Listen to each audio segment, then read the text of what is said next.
it's been said before, if anybody has a ball cap off, ball caps are not permitted in the Legion in respect of all the veterans. My name is Brian Atherton. I was invited by Dave Hooper to moderate or facilitate the meeting. Dave and I have worked together closely in another couple of other public presentations. Dave really liked it that I stood up front, did all the talking, and he hid in the background. So that's what we're doing today. But the nice thing is, if I forget anything, make a mistake, well then Dave will jump up and he will speak to those points. So thanks, Dave, for inviting me to do this once again. So together, all of us in this room are going to have a great meeting, right? So that's the idea of getting everybody together, is have an exchange of information, some dialogue, get some questions asked and some questions answered. Bring up some points so the negotiators that are here understand the thoughts and feelings of the people in the room. Just a reminder for everybody that cell phones, please turn them to vibrate or turn them off. We don't want to hear all sorts of fancy sounds like duck calls and marching bands and whatever kind of rigor you have. So please turn those off for everybody. And everybody can hear me in the back of the room, that's fine. You guys are a long ways back there, I can barely see you, but thanks to everybody for coming. Just so you know, there's a number of cameras around, so we are recording audio and visual of the entire meeting. So it's for posterity's sake. It's also so that if a negotiator says, we're definitely not doing this, well, you'll be able to go back to the visual and the audio later and say, but you said. So that's all being recorded. So we're lucky to live here. We're lucky to live, whether we live in the Babine Valley, whether we live in out of Babine Lake, or anywhere else in this wonderful province. We're lucky to live here. We're also on the traditional territory, the Wet'suwet'en First Nation, and we're all neighbors. And I think that's an important thing to sort of keep in mind here tonight. We're all neighbors, and we're going to be neighbors at the end. So I'd like to make a few acknowledgements and recognize some people that are here. We're fortunate to have our Member of Parliament, Taylor Backrack, here. He's in the front row. I understand he just drove back from Lower Post. Well, flew, yeah. You flew? They have an airport, Lower Post? Come on. So thank you for attending, Taylor. He's our Member of Parliament. Representing our MLA is Tristan Jones. Now, Tristan is not our MLA. Doug Donaldson is our MLA. Tristan is Executive Assistant. Do I have that correct? And she's here, so we have federal and provincial government representation. We also have from our City Council, Lauren Benson is here from the town of Smithers. And John, thanks. John Buchman here as well, so we have two councillors. And Greg Brown is in the crowd too. Somebody was supposed to warn me about all these people. Thanks, Greg, he's in the back. So I want to also point out some of the other people that were key in this. So of course, it was the Ministry of Indigenous Relations and Reconciliation. I had to practice that a few times to get it right, who actually called the meeting and sent out letters to everybody. But it really was the hard work of a bunch of local people. So it's Bill and Carol Morris, Brent and Vicki Hoskins that have done a lot of work. And of course, Dave Hooper have done a tremendous amount of work to make this presentation possible for all of you. So certainly want to thank them in that. And we'll acknowledge them more in the future. Housekeeping in terms of, we've got a full house here. The place holds about 170 people, and we're probably about 170 people. So it's really prudent that everybody knows where the exits are and the washrooms are. There's two washrooms in the hallway to my right here, and there's two washrooms back in the main bar area as well. There's two exits through the back wall, and the entrance you came in is an exit. There's an exit right here as well, so there's a number of exits. If the lights go out, don't panic. I'll be the first one out the door, but the rest of you don't panic. And we'll all meet outside, and we'll go to the local brewery if they have lights on and have a beer there. There is tea and coffee and snacks, there's tea and coffee over here and some on the back wall, so please help yourself to those sorts of things. And again, Marilyn Hooper did a bunch of cooking for the snacks, so thanks, Marilyn. So why are we here? And Vicki, do we have the letter? Okay, so anybody who is a property owner at Smithers Landing or 5 Mile should have got a letter that looks like this letter here. That's the reason we're here. And I'll just read off some of the salient paragraphs from it. And it's from the Ministry of Indigenous Relations and Reconciliation, dated January 29th. The title is regarding the Lake Babine Nation Foundation Agreement, so that's the title of it. So a couple of paragraphs. The province of British Columbia and the government of Canada have been in negotiations with Lake Babine Nation toward a long-term reconciliation agreement called a foundation agreement and have made significant progress. The foundation agreement will set out a step-by-step pathway to reconciliation and implementation of Lake Babine's Aboriginal title and rights. So that's one of the paragraphs. It goes on to say, as part of the foundation agreement, some areas of interest for potential transfer of Crown lands to Lake Babine Nation are under discussion. Because some of these lands are in the area where you own property, provincial staff would like to meet with you about the lands under discussion. So, and a final sort of, at least the paragraph that I'll read that sums some of it up. I'll just get that in a second.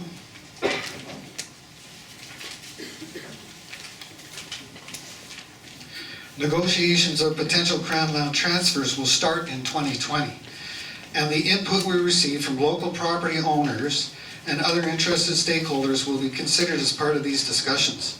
The province anticipates that once negotiated and agreed, Crown land transfers would take place within about 5 years.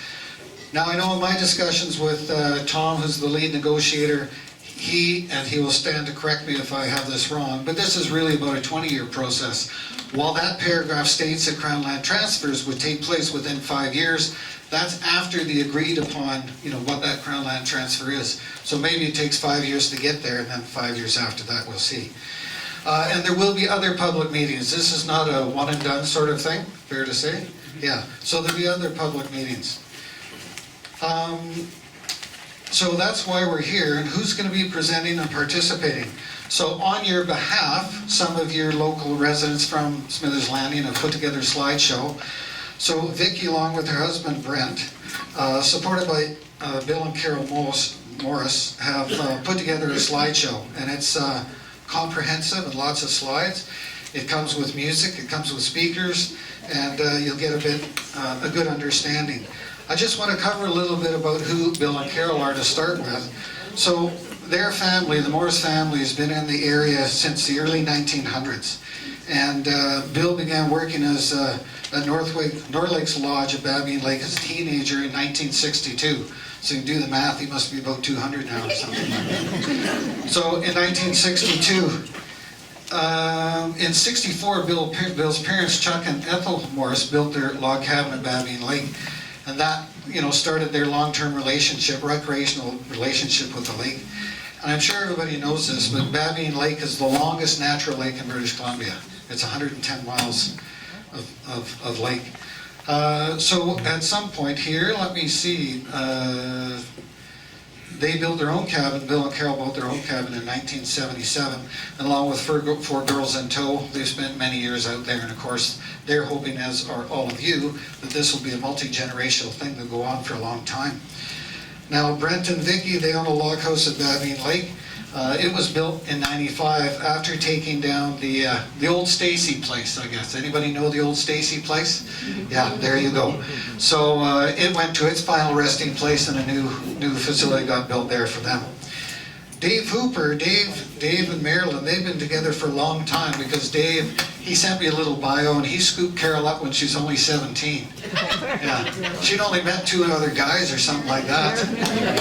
You mean Marilyn?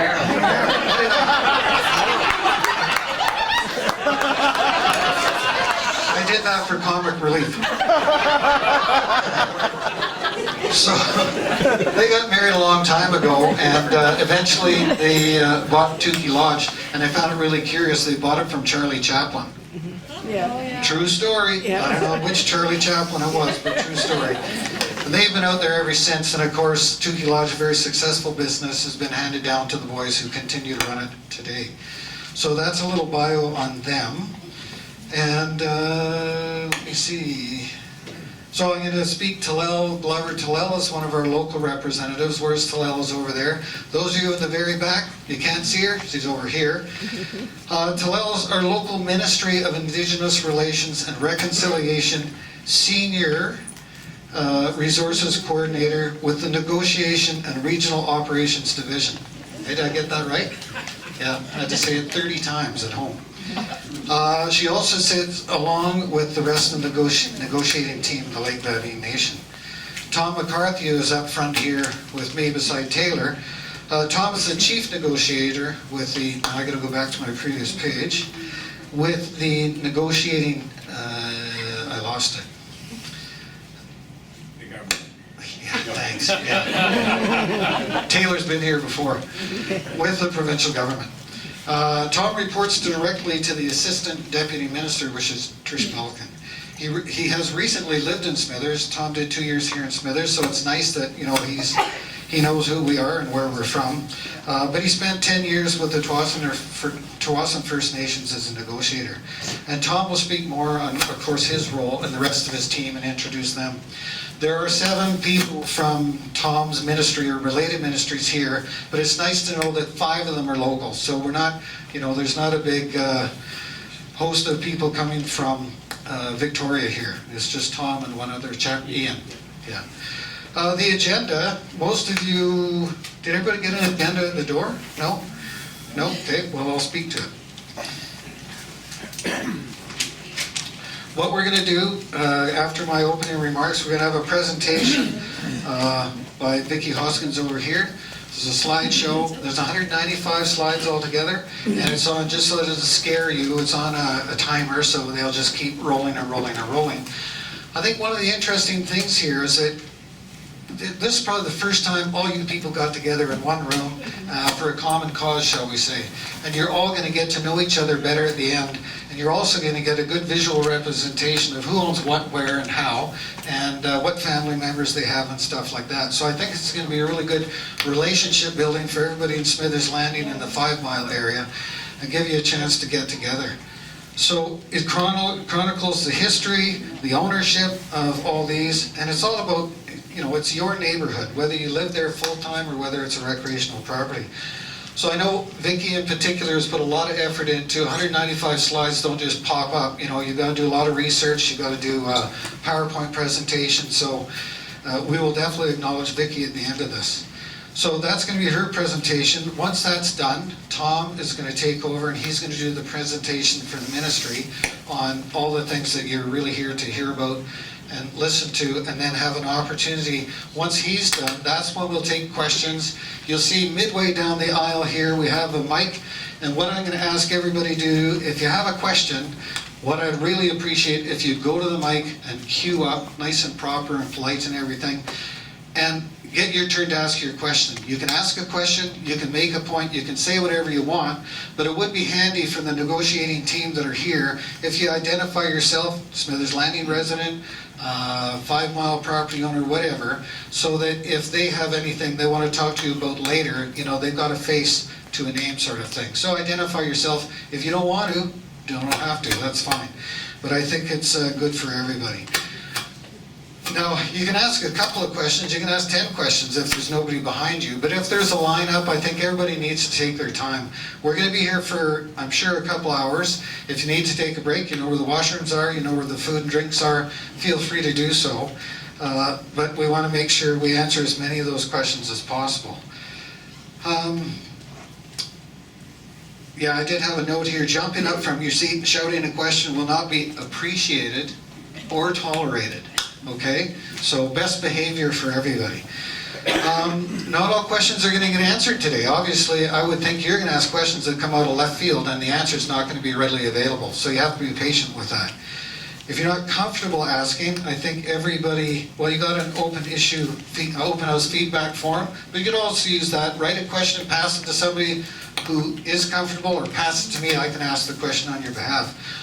Or certainly, if you don't get a chance to ask the question, but you want it answered, you can write that down, submit that, and I'm pretty sure Tom and his team will commit to getting back to you.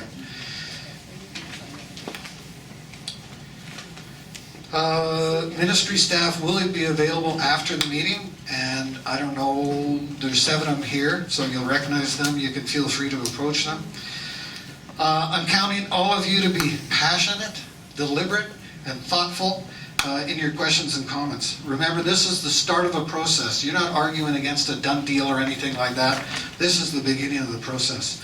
So with that, if there's any questions right at this moment about where we're at, what we're doing, please stick your hand up. We'll go that way. Otherwise, we'll start with the presentation. Okay, thank you very much for all the work that it took to do that. And of course, some of the compliments go to all of you who submitted photos and the information to get there. Now, Carol Morris wrote a book about Smithers Landing and 5 Mile. Carol, how long ago? Well, 8, 9 years ago. 8, 9 years ago. It sells at Smithers Interior Stationery.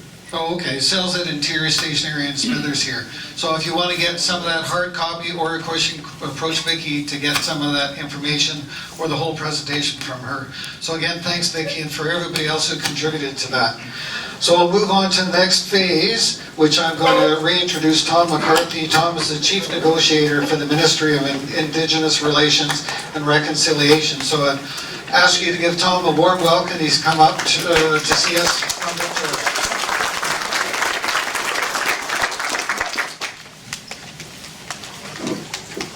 Thanks, everybody. At the back, is it easier for you guys, lights on or lights off in terms of seeing me? I'm easy. I can't see your faces, but are you better? Are you good like that? Okay. So thanks very much, Brian. Thanks for the kind introduction, and I want to thank you, Vicki. That was great. You don't apologize for anything. That was awesome. Can we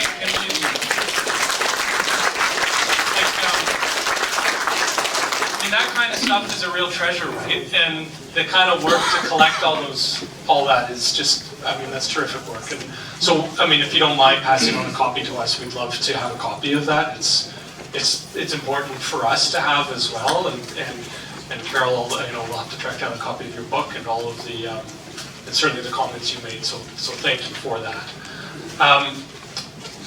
So I want to introduce myself. And I want to introduce some other folks who are here tonight with me.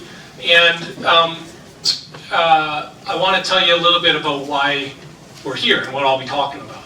I think I have about half an hour, but I will stay for as long as folks have questions as well. So my name is Tom McCarthy, as Brian said.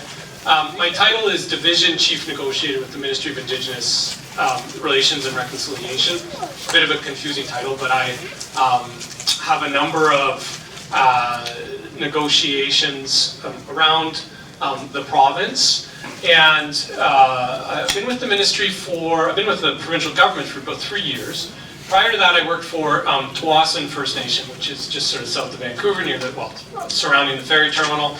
Tsawwassen entered into a treaty with Canada and BC in 2009, and much of my experience with Tsawwassen is kind of implementing that treaty and working through that process of self-government with Tsawwassen. I actually spent some time with the federal government as well prior to that.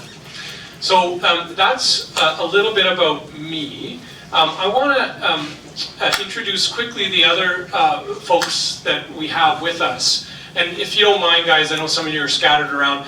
If you don't mind just sort of making your way kind of up near the front a little bit, just to wave and say hi. And the reason for that is when we break kind of into an informal question and answer period after,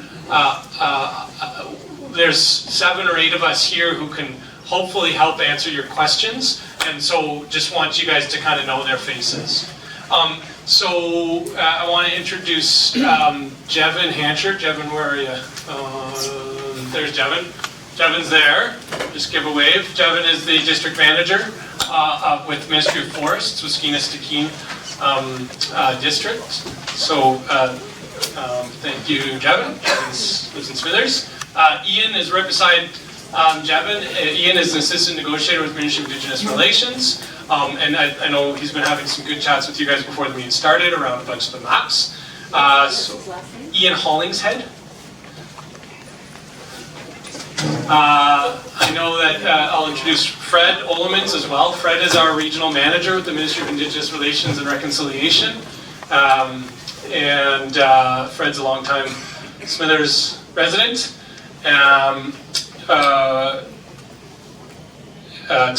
Who's beside me? Aaron Trowbridge. Aaron told me earlier tonight he's this 43-year Smithers resident, which told me how old he was. I didn't know that before. So Aaron Trowbridge works for Ministry of Forests.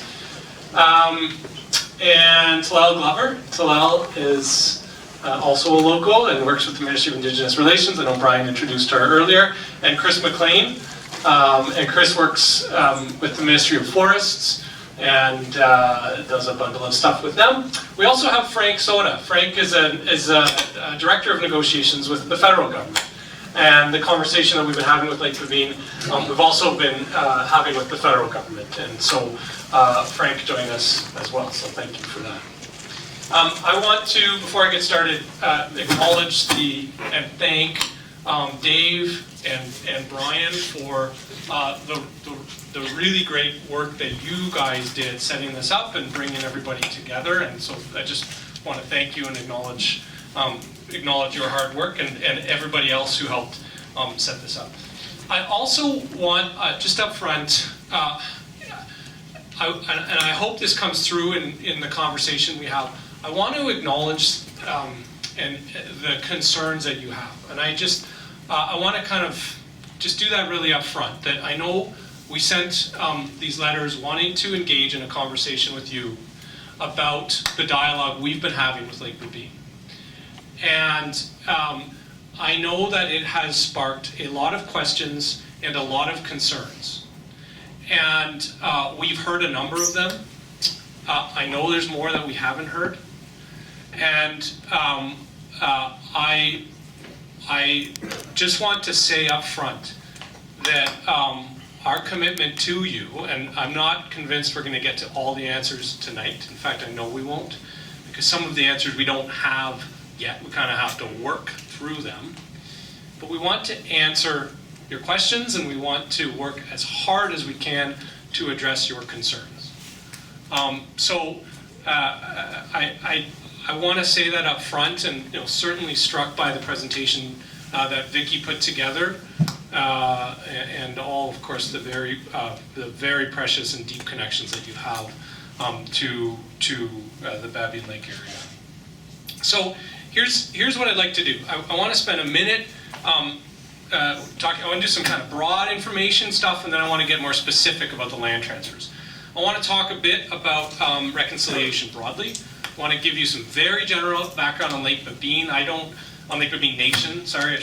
I don't purport to kind of speak for Lake Babine Nation. Of course, I represent the Provincial Government.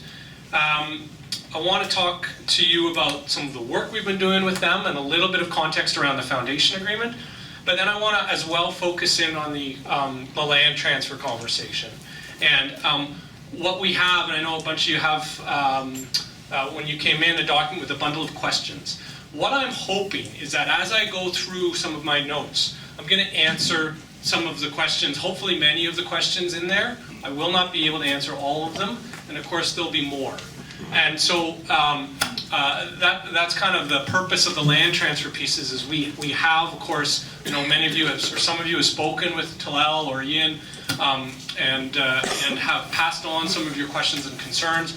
So we're going to try to kind of, in a summary way, answer them. And of course, if we haven't, please ask them, whether it's at the mic or whether it's to any of our team after we're done kind of the formal part of the evening, or after that as well.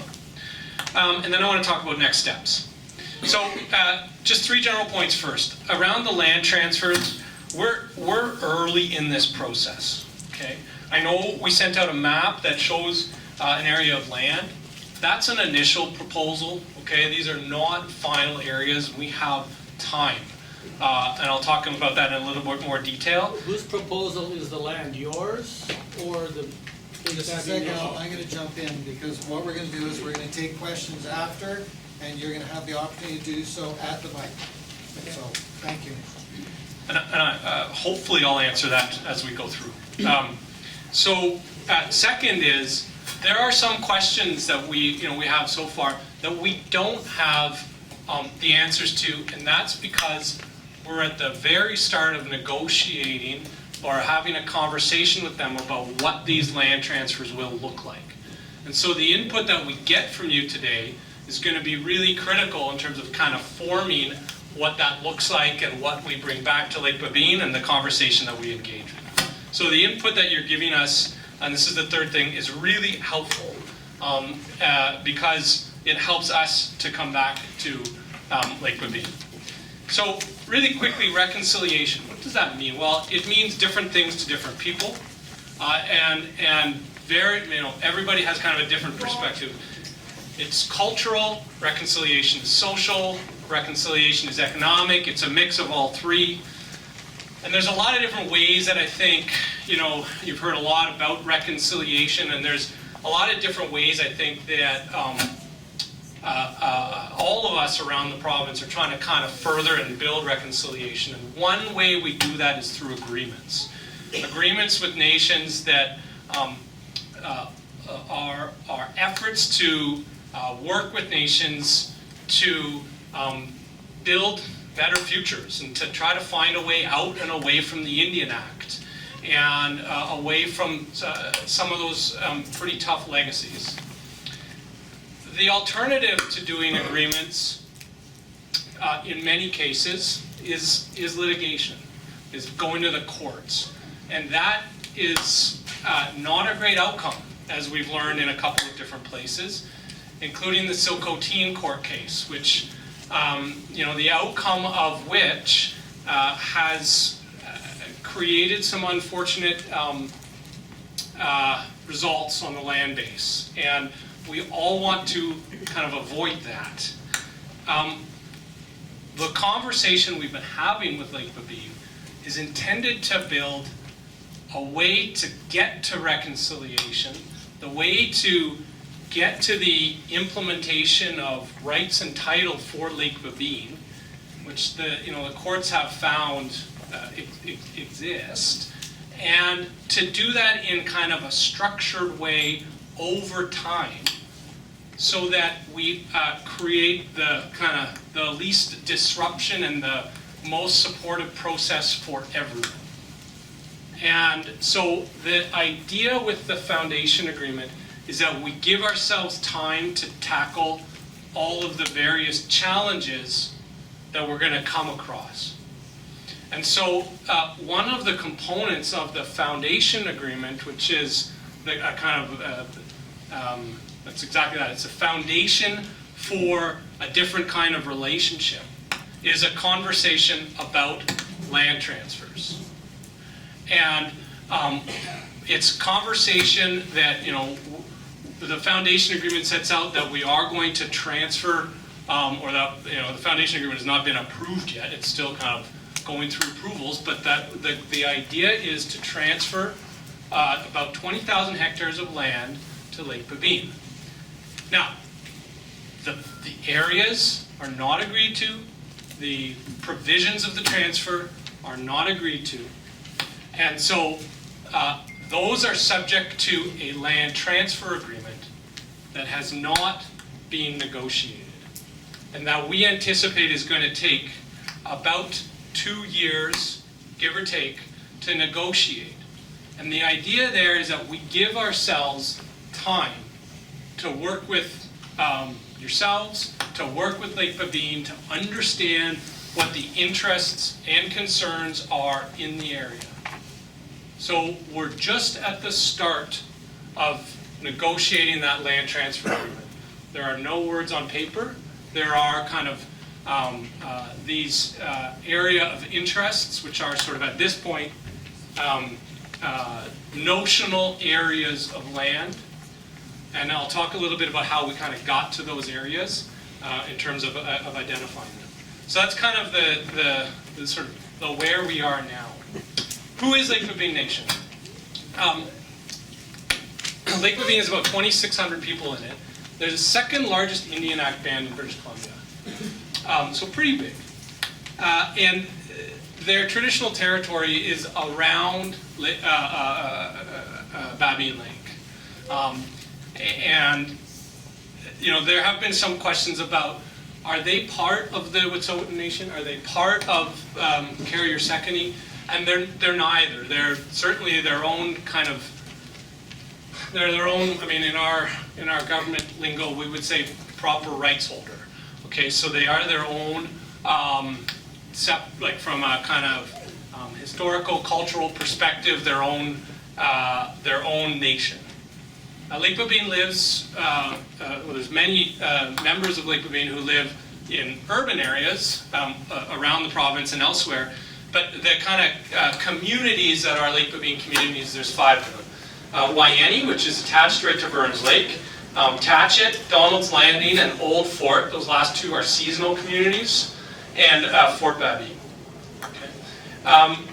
Another question was whether Burns Lake Band is part of Lake Babine. It's not. Okay. Burns Lake Band, there's about 5 or 6 different First Nations kind of in the Burns Lake area.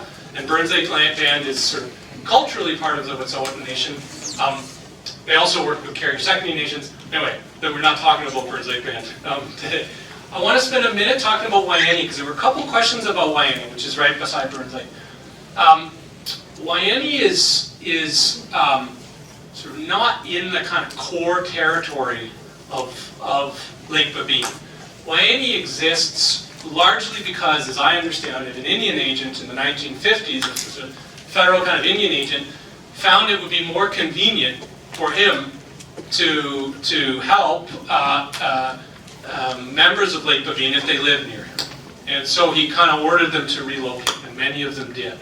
And so the largest community of Lake Babine members is actually in Waiani, which is attached to Burns Lake, despite it not being kind of part of their core territory. So that's kind of a little bit about Lake Babine.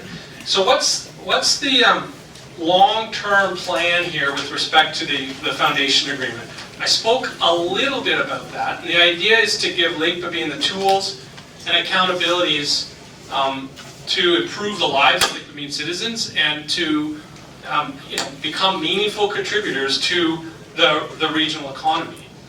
I want to talk about governance a little bit. And I know this is topical, obviously, and probably on people's minds. One of the things that Lake Babine is really focused on is building their governance. Lake Babine has hereditary chiefs, they have the Indian Act band, and they also have communities. And their communities have representatives at their Indian Act Council. And there's some tensions between all of those groups. Our negotiation with Lake Babine is with the Indian Act band. Okay? And one of the things that Lake Babine is really committed to in the first couple of years of the agreement is building a kind of governance structure that's away from the Indian Act governance structure that was imposed on them. They're trying to kind of build a governance structure that includes the hereditary chiefs, that includes the communities in a stronger way, and that still has kind of a central government which makes decisions and is able to make decisions on behalf of the Lake Babine people. And that's a really important project for them. And of course, as we've seen recently, the ability to understand who your government is and who represents you is so important to be able to kind of engage to talk to other people outside your government, to engage in the economy, all those sorts of things. There was around the long-term stuff. There was a question here, and actually I had a couple questions from some folks I was speaking with earlier. And the question was, when does this end? What's the end here? How do we get to the end? It feels like, what we're doing is giving and giving and giving, and we're never getting to the end. So the idea around getting to the implementation of rights and title is similar to the treaty process, where what you're doing is you're saying, okay, we have now reached kind of a balance where nations have the tools, they have the self-government authority, they have kind of a land base that they can use to build an economy. They've worked through revenue sharing arrangements with governments. They have appropriate decision making, working in partnership with the province. And that through all of those things, they're kind of meaningfully implementing the rights and the title that they have. And this is sort of the long-term project. Now, the idea with the foundation agreement is that we get there over time through a series of stages. But it relies on Lake Babine first building kind of a coherent governance structure. And once we've done that, right, and treaties do that, but the treaty process has worked for about, we've been in place, but we have about 30 years of the treaty process. We've got 4 treaties in British Columbia. And so we have to try new ways of getting to long-term reconciliation. Because the status quo is really, really tough. And this is one of those efforts. So, I want to get a little more specific now about the land transfers. So I talked a little bit about the timing. We anticipate about 2 years to negotiate, and we think, in respect of the land, ultimately, once we decide, and assuming we agree, about 5 years to transfer the land. I want to be clear that no decisions have been made about obviously where the land transfer will be and what the components of the land will be. There is a previous agreement, and I think this may have resulted in some confusion. There's a previous agreement with Lake Babine Nation. There's an ITA from 2014, which is called an incremental treaty agreement, which committed to transfer, I think it was, I'm going to look at Ian for a nod here, 14 parcels, I believe. 13 parcels is one off, of land, of kind of smaller parcels of land, including the Fort Babine Lodge, to Lake Babine. And so that kind of agreement, which was reached in 2014, some of those parcels, the transfers are just underway now. So if you're hearing of parcels of land being transferred, that's from a previous agreement that's about 6 years old.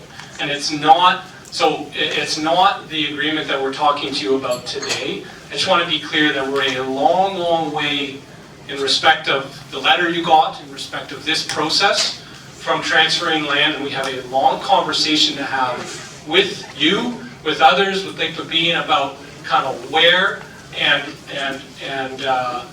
what transfer arrangements would look like. Okay. So what will happen next? So first, the broader foundation agreement needs, it has not yet been approved, so it needs approvals. Assuming it's approved, then we're into a negotiation on the land transfer agreement. And that, as I said, we think it'll take about 2 years.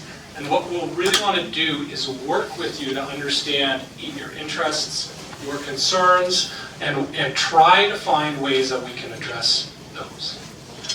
And then, of course, I talked about we think about a 5-year timeline in terms of transferring whatever land we get to, assuming we actually get to that place.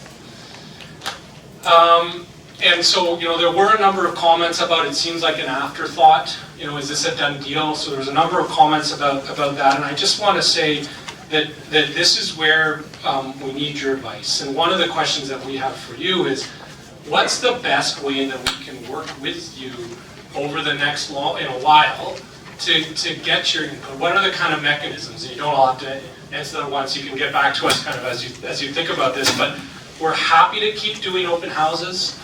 We could consider other mechanisms as well. So just something to think about in terms of what's the best way to keep having this conversation, to keep learning from you kind of what your concerns are.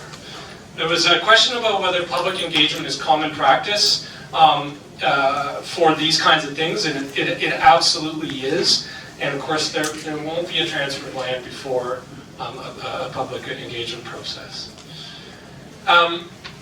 So I want to talk a little bit about location and some of the specifics of the location. And so the first question, I think, is why these lands? What's the reason for these lands showing up as potential, proposed areas of interest on this map? And with so many land selection options on Babine Lake, how did we get to this place? So there's a few different factors. I think one of the big ones for Lake Babine is what they're quite interested in doing with these lands is to manage them sustainably for forestry purposes. So this is what they've said to us. And so one of the decision factors for them was the timber profiles. And they have a consultant working for them who is pretty knowledgeable in the in terms of or his career's been spent in the forest sector, and he kind of worked with them around. So, what are some areas of parcels that have important forestry values? There's also an interest in being reasonably close to their existing communities, and so you see that reflected. Now, the caveat I want to put on that is there's also the land also needs to be in kind of Lake Babine area that doesn't have overlaps with other First Nations. And when you get into overlaps with other First Nations, that becomes a very, very difficult conversation. So the area where you're seeing those potential transfers is in areas where there's no overlap. It's kind of in Lake Babine's more core area. When you get down into Waiani, like that Burns Lake area, there's a lot of different overlaps, and so that's not ideal. And it's as well kind of close to other areas, like Lake Babine has a community forest partnership with Grand Isle, so not the area that's up near Smithers Landing, but another area is very, very close to that community forest. So there's several different kind of factors that went into the decision, as I understand it from Lake Babine's perspective, to propose these areas. So we worked with them on kind of what do these areas look like, but we were very clear with them that what we need to do with these proposed areas is come to community members and have this process of conversation. And Lake Babine totally understands that. So if they're interested, one of the questions is, but a bunch of the property in the area up here was burned by the Torkelson fire twice in 2018. So what's how does that make any sense? So I think, like I said, forestry is an interest of theirs. Those other interests around kind of proximity to communities is also important. And I don't want to pretend like that these are final areas. These are kind of notional areas that we put on the map. And these are subject to adjustment. So maybe Lake Babine is interested in adjusting some of those areas to move away from some of the burn. I think my understanding is the Torkelson area impacts about 20% of that area. So I think there's like an ongoing conversation to have about that. There was a question, are there plans to develop roads in the area or undertake tourism development? We are certainly not, that is not our understanding of the interests that Lake Babine has in these lands. There's a question about why Lake Babine can't purchase fee simple land outside of their territory.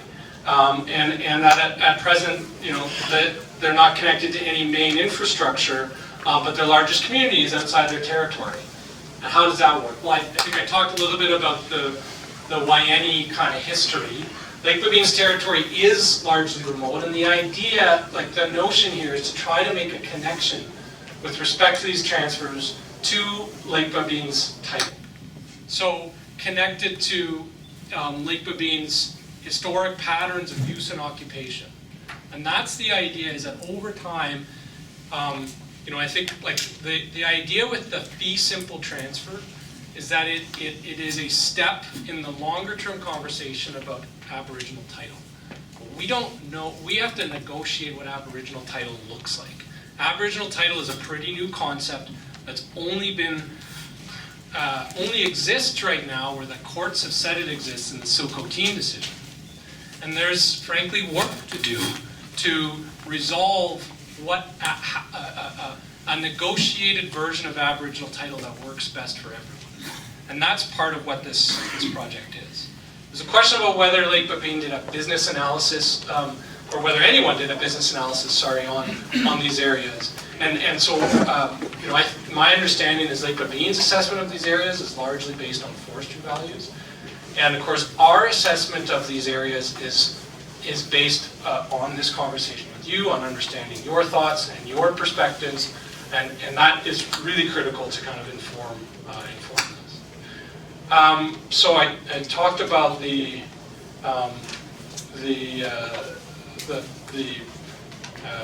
planned use of the land, I think largely a forestry focus. And Lake Babine has told us that their intent is to be a kind of get engaged in the forest sector and use this land to build partnerships with the forest sector. And they already have some pretty good relationships, but they want to deepen that relationship so they can gain more employment in the forest sector and kind of build sort of,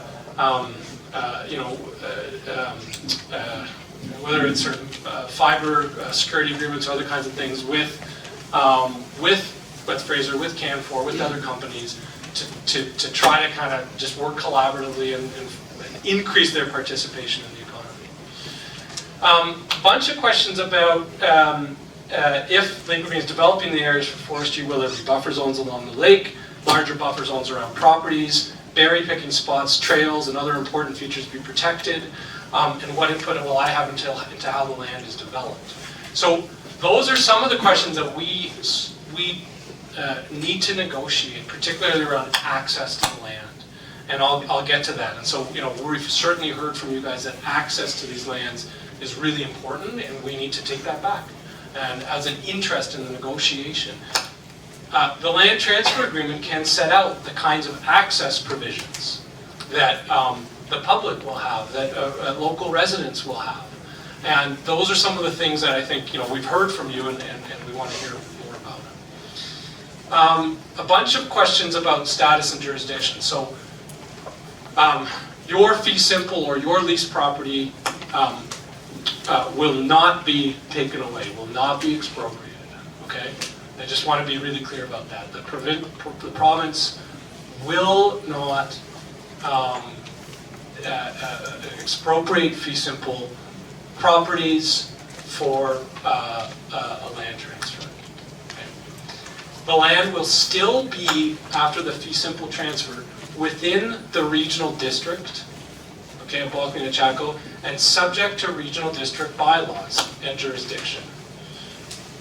Are you talking the cabin owner's lands or the? I just remind, because we can easily get 50 questions going, so we'll let him complete his presentation. The whole good thought. Every question is valuable, and I want to see them asked, but I want to keep it in. Can't resist, Brian. Both. The fee simple, the Lake Babine fee simple properties will not be changing in terms of jurisdiction with respect to the fee simple transfer. Now the title conversation, which is the longer term conversation, which I anticipate being 10 to 15 to 20 year conversation, that gets into different kinds of jurisdiction, but that is something that, like, I think we all need to spend a lot of time working through to understand what that looks like. And so no commitments there as to what that looks like for sure. There was a question about whether cabin owners would pay taxes to Lake Babine. The short answer is no. Like, the land, whether it's leased land or fee simple land where cabin owners reside, is not being transferred to Lake Babine. It remains in the regional district. Taxes remain payable to the regional district. If I want to sell my property, do I need to sell it to Lake Babine? Again, no. The potential land transfers will have no impact on those properties. There was a good question about why aren't there other designations, whether it's co-management or you know, other woodlots, or like, why transfer crown land in fee simple? And that's a great question, and I think that, like, the notion here is not just forestry, but as I've kind of expressed, the notion is trying to figure out how we get to some kind of reconciliation of title. And it's a hard conversation, and so one of the kind of stepping stones to that, we think, is a fee simple transfer. I want to acknowledge, like, Fee simple is a bit of an awkward instrument for this kind of process, but we don't have terrific instruments in terms of legal instruments for how First Nations can own land. And fee simple is something that kind of our land title system and our laws understand. And so that's sort of the proposal. Access to the land. Will I be able to hunt, gather, get firewood, or generally use the land as I currently do? So that's, again, one of those things that we're going to need to negotiate over the next couple of years in the land transfer agreement. We've understood that as a pretty strong interest, and so certainly our intent would be to take that interest back to Lake Babine and see and work to address that interest. I think our position is we do want to maintain reasonable access opportunities here. Will Lake Babine be able to subdivide and sell the land?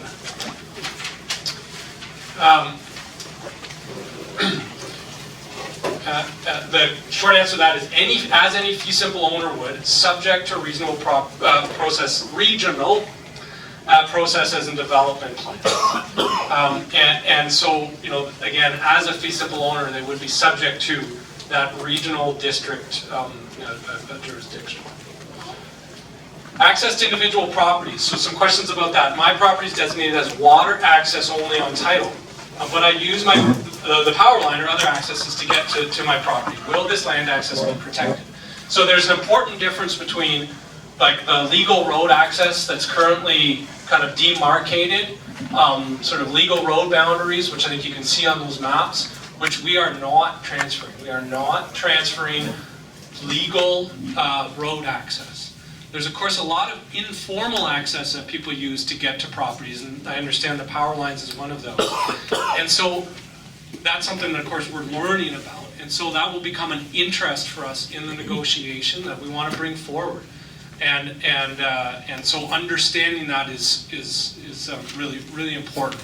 I mean, it sounds to me like we need a little project here with you guys to understand access corridors that lead into properties. So I'm like totally open to ideas in terms of how we can get there and how we can accomplish that. There's a comment, worried that the land transfer will increase risk that roads leading to the property could be blockaded by LBN if there's a disagreement. I guess my answer to that is that I think that if we don't try to find ways to get into kind of progressive arrangements, reconciliation arrangements, and efforts where we try to build stronger relationships, we're going to increase the risk of that happening. And we're increasing the risk of litigation, which totally ties up economic growth. It creates a ton of uncertainty. And trying to negotiate agreements, while I appreciate that there's a lot of uncertainty in that, we're here having a conversation, and we have time to have this conversation.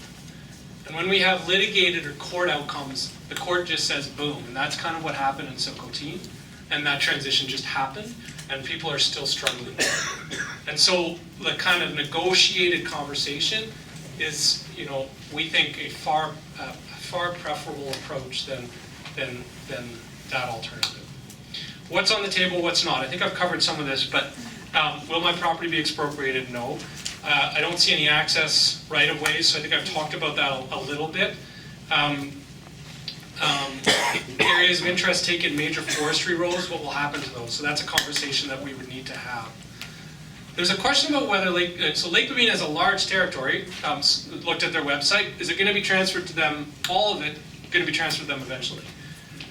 That's not what we think Aboriginal title looks like. It doesn't look like transferring all the territory, but we have to work that out. That's a long-term conversation. Like if you look at Silcotin as an example, I think the court found, and I don't know the exact number, but roughly 2% of Lake Babine's territory, Silcotin territory. That was obviously based on principles that court found in the Silcotin decision, and is not necessarily translatable. But that's that litigation answer is the only answer I can kind of give you there. Property values. There's a significant concern that a number of you have talked about around property values. Recreational properties that get a lot of their value from being adjacent to crown land. really worried that property values are going to decrease.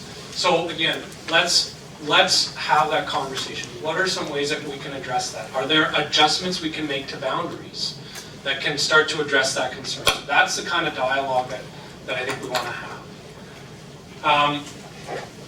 Feel uncertain about investing because worried that land transfers will create uncertainty about future value. Can you give me assurances there'll be no current or future impacts to my property? We have no intention of transferring fee simple or lease properties. We have not done that to date. Okay, and we have been doing this for a while. So I'm on to my last set of questions here. Thank you for your patience. Transferring land in this particular place, there's some questions kind of about the broader community and relationships and reconciliation.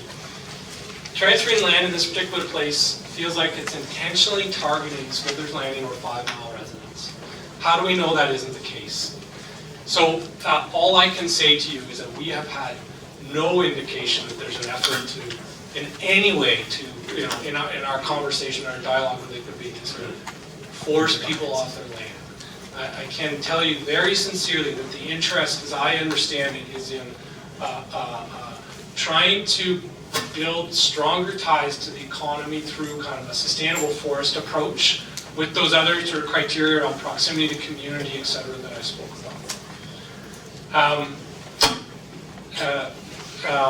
And the related question is, there's been, we've heard a couple things about some negative interactions with Lake Babine community members, and who say they want to take my property. Is this why the land is being chosen? Of course, same answer, absolutely not to our knowledge. And I think, that's something else that I think, if we have the space and time, that we'd love to have a conversation about is how can we start? Is there a way?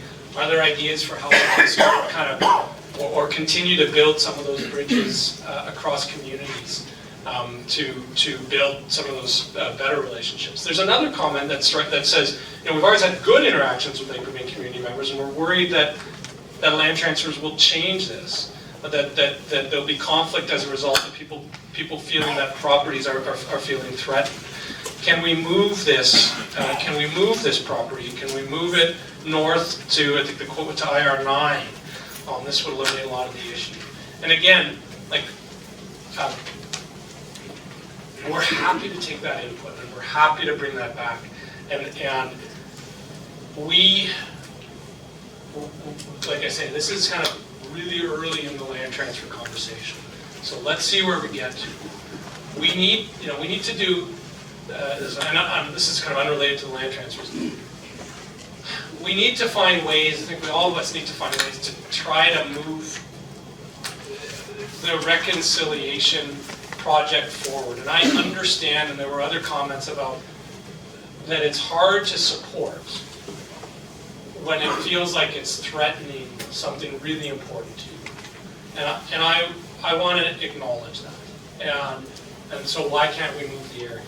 And you know what? Let's have that conversation. Maybe we can. Okay? I'm not here to say absolutely we can't. Okay? So understanding that interest from you guys and sort of bringing that back to the conversation is going to be really, really important. And related to that is, shouldn't one of the goals be to try and integrate two different cultures so that they feel comfortable with each other? And absolutely, that is right. And, if there's ways that we can do that working together, we absolutely want to support that. We do not want to be creating conflict here, where we don't have conflict now. And that, I think, covers a number of these kind of questions about helping to build some strong communities together. So I just want to close a little bit by talking about next steps. And here, again, we'd like your input. We've got time to have this conversation. So we want to come back to you. Are there ways that you think might be most effective? Happy to continue to do meetings, large group meetings. We can sort of maybe figure out other ways. I want to say that even the input we've had from you since we've sent those letters out has been really valuable. but there will be an ongoing conversation here for some time. And so, understanding from you the best way to engage you in that conversation is going to be important. We will sort of follow up with you folks with more information about the foundation agreement, about the land transfers, but we don't want to just keep sort of sending you information. We certainly want to engage in this dialogue with you. So I think, you have a bit of a sheet, you have this sheet, feedback, please feel free to use it. You've got contact information on that sheet. There's Talal's there, there's Eden's. My email is not hard to figure out, it's not on here, but it's tom.mccarthy, MCC, like 2 C's, ARTHY with the same kind of gov.bc.ca, so feel free to send me a note as well. So I think we have some time for kind of questions in a group setting, but after that we have time as well, like we're going to hang out and try and answer as many questions as you can. So. Yeah, Brian's been bugging me for a while to buy beer for everyone. It's an approach. Yeah, it's an approach. I know, I considered it. Anyway, thank you guys. So a round of applause. Now, I want everybody to appreciate specifically the reason why we're going to ask you to go to the microphone. We're a large crowd here. There's 170 of us all together, and the people in the very back, I can't even see them, let alone if you're in the front asking a question, not at a microphone, they're not going to hear anything you say. So Dave is manning the mic. I'm confident there's questions, and I'm also confident that there's comments too. Too close? As soon as I get to man the mic, I'm going to start it. There'll be dueling mics here. I'll shut up and turn this off. Tom will have to turn it on and off maybe when he's answering. So feel free to ask and provide input.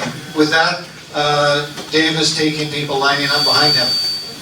Yeah, I'm supposed to keep people under control, so Brian, you keep me under control. You said we have time. There's 6 years behind us. This started in 2014. You're about to send over fee simple land without any input. And how's that? I think it's for the speaker. Try moving it back 6 feet. How's that? That's better, Is yeah. that better? Yeah. Okay, Tom, we'll start over. Like you were saying, I was saying, we have time, but we didn't have time. There's 6 years already going under the bridge, water the bridge. There's fee simple lands about to get transferred, and we've had no input. You have not consulted on it. There is impacts to transferring McKendrick Island. I don't think anybody's heard from people that live around McKendrick Island in that area, other than Wolford, what the impacts actually are. And I'm not sure about the other pieces, but I bet they apply. Nobody's had anything consulted or had a chance to engage. Just wanted to comment, unless people in the community actually engage with that community on the other side, we're not going to understand each other's problems. Unfortunately, I have dealt with government for many years, and they don't always represent the people that they're supposed to be representing. So I'm going to leave it at that. It's only a comment. And one more question. You said nothing's going to be transferred till there's consulting with both McKendrick Island and the other 12 pieces. Okay, thanks, Dave. So I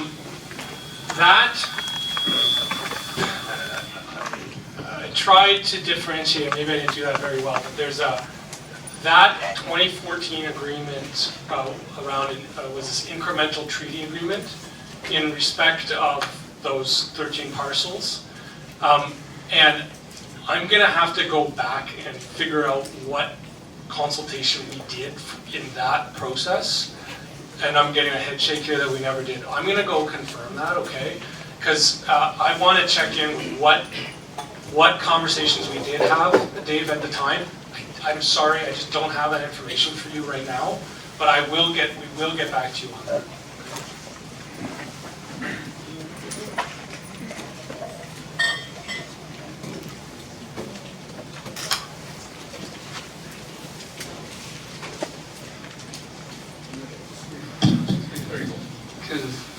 everybody hear me? Yeah, my name is Igor Station. I've lived in this valley for 52 years. I was the Fort Babine doctor for about roughly 10, 11, 12 years. And practiced in this town for exactly 45 years. So I have a reasonable idea, you know. And most, actually I shouldn't say most, about 40-45% of all my patients in town were Indians, Indian people. And I have a bit of an idea, you know, how a lot of them think. Now, first of all, I'd like to just mention, you mentioned that the Aboriginal title, the Indians sort of have or have not, or a vague idea about the Aboriginal title. I believe this is what you said? No, sorry, what I meant to say was, I don't think that government have a really good idea of how to negotiate Aboriginal title, because we have actually done it successfully. Okay. Well, I was a witness for the BC government in the Galgamukov case. And the outcome of that was, and Mr. Goldie, who was the head lawyer there, said, and I quote, that there is no Aboriginal title, and if there was, it was extinguished when Canada became, with Confederation. So why would we want to create a title for a minority? Why, I mean, either all of us should have the title as British Columbian citizens and Canadians, or none of us. You know, the other thing that actually is mentioned, you didn't mention it here, I don't think, but in the press and so forth, and Native people themselves mention that, you know, their traditional territory, traditional hunting, fishing territory. Well, a lot of us here were, you know, 50 years, 30 years or more in this country, and we hunted and fished, especially myself. I lived off the land for up to 6 years ago, really. That, as far as I'm concerned, is my traditional territory, every inch of it. So if we're going to give some sort of, you know, extra title to a minority, this is going to create more conflicts and, you know, unhappiness than perhaps you realize. And I realize, you know, that politicians, some politicians, and to look good and to get re-elected, you know, it sounds very nice that they're giving these poor people something for nothing, but it isn't. I'm going to have to make it quicker.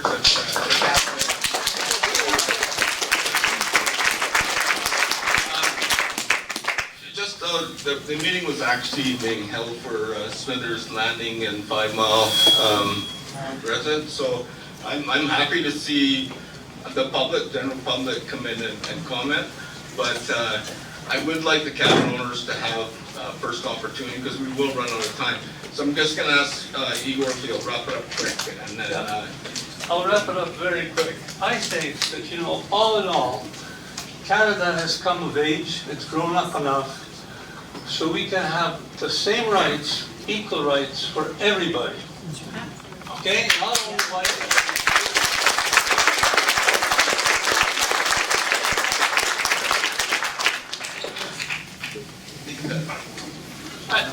I mean, maybe I'll just say quickly, and I know there's that was a comment, and I really appreciate your comment.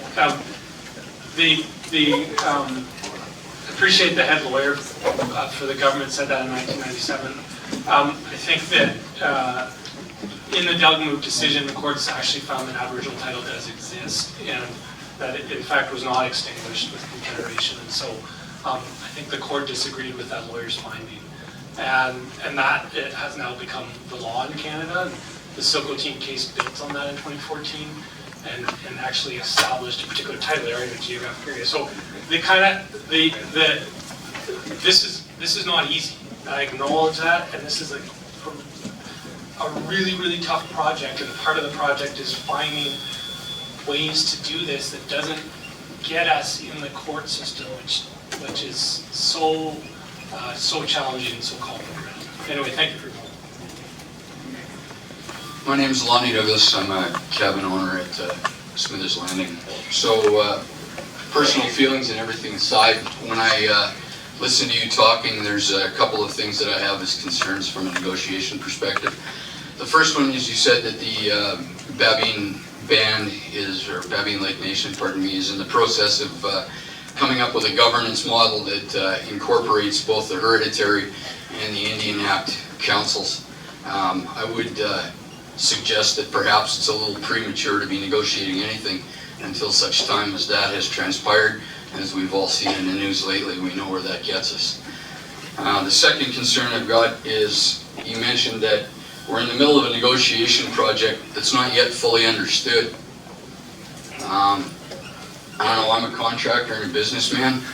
I don't go out and go down the road and start working for clients and doing things unless I have a really solid idea of what the end game is and where I need to be in order to be successful. I think making it up on the fly is where we're going to wind up in a world of hurt.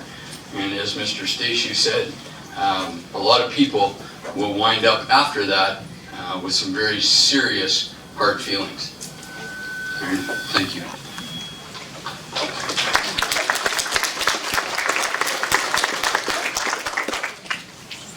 Thanks, Lonnie.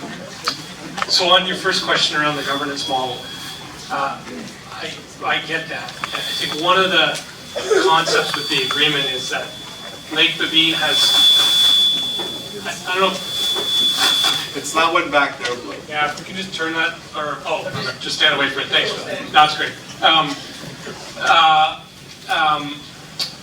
One of the concepts with the agreement is that sort of Lake Babine, is that we all have accountability. So the idea is here is that we're not just giving. There's an expectation that Lake Babine is doing its work to come up with its model that is going to be really helpful to everyone over time with respect to how we move forward together.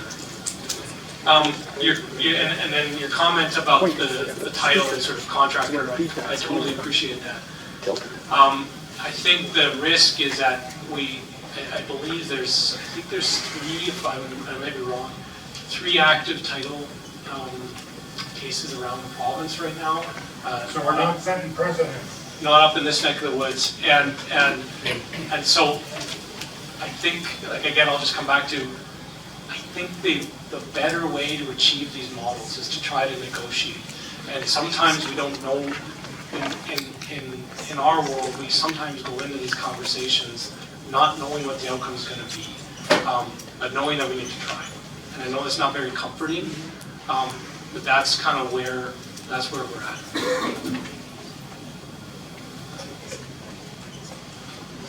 Hello, Blake Pierce. We live at Smithers Landing. My wife and I, and we've lived there about 10 years now. We also have a long-standing in 5 Mile community, as Laurel's parents started a cabin there, and my kids own it now. So a couple things to say here, more comments than questions. Laurel and I have discussed this at length, of course, since the letter arrived, and we firmly believe in the truth and reconciliation process because it needs to happen.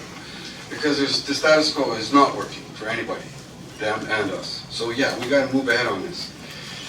So I'm going to skip a bunch of stuff here I was going to say because you covered it already. Okay, so when this land was taken out, it was 5960. That's when these leases all came due.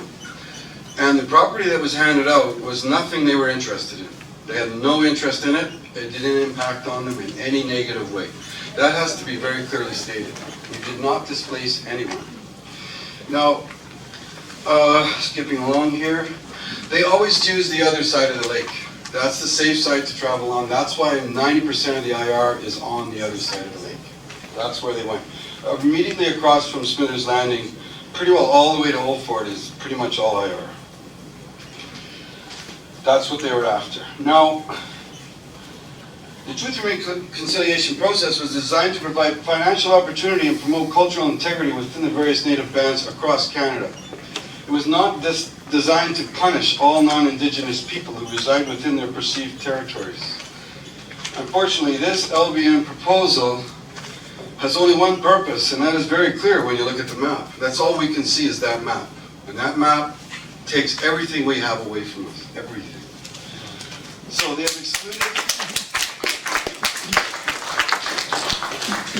have exceeded their allotment and completely encircled all privately owned property from Fort Babine to Susquehannaros. They also followed this pattern at Granal as well. They've cut the highway into Granal up with their proposal. Now, I know they say they keep the roads open, but we know what happens when they're not happy. Okay, now, let me just jump ahead a little bit. Okay, as that map stands right now, and I know I've said this about 40 times to Talal, so she'll listen to me one more time. The nearest place I can walk my dog is 12 kilometers from my house. That just can't happen. Okay? Now you keep talking about new definitions for Crown land. If the government can come up with something where I have all the privileges I have right now, yeah, I'd say sure, no problem. But the second you start taking things away from everyone in this room, we're going to get really angry. Yes.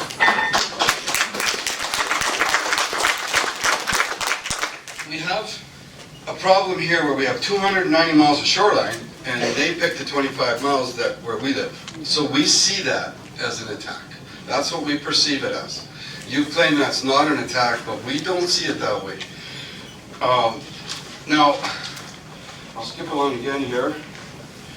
Yeah, so I'm going to submit in the strongest of terms that they completely rethink their proposal. The end goal of truth and reconciliation was to promote unity among all Canadians. That means everyone. Should this proposal advance as it is presently proposed, the animosity and hate that will be generated is just unbelievable. We're going to go backwards 100 years. So it just can't happen the way it's presented. Now the reconciliation where we all work towards a common goal of equal opportunity for all Canadians. The LBN proposal does none of these, and in fact does the exact opposite by creating more hate and distrust. We are in the engagement process. Let's hope we can get past all this. The one thing you said that interested me so far tonight, Tom, is if we come up with a new definition of Crown land. I can go there anytime I want. I don't have a problem. Right now, we share all this land between Smithers, say Susquehannaros and Fort Babine. We share it. This new proposal, all it does is exclude us. And that's a point that needs to be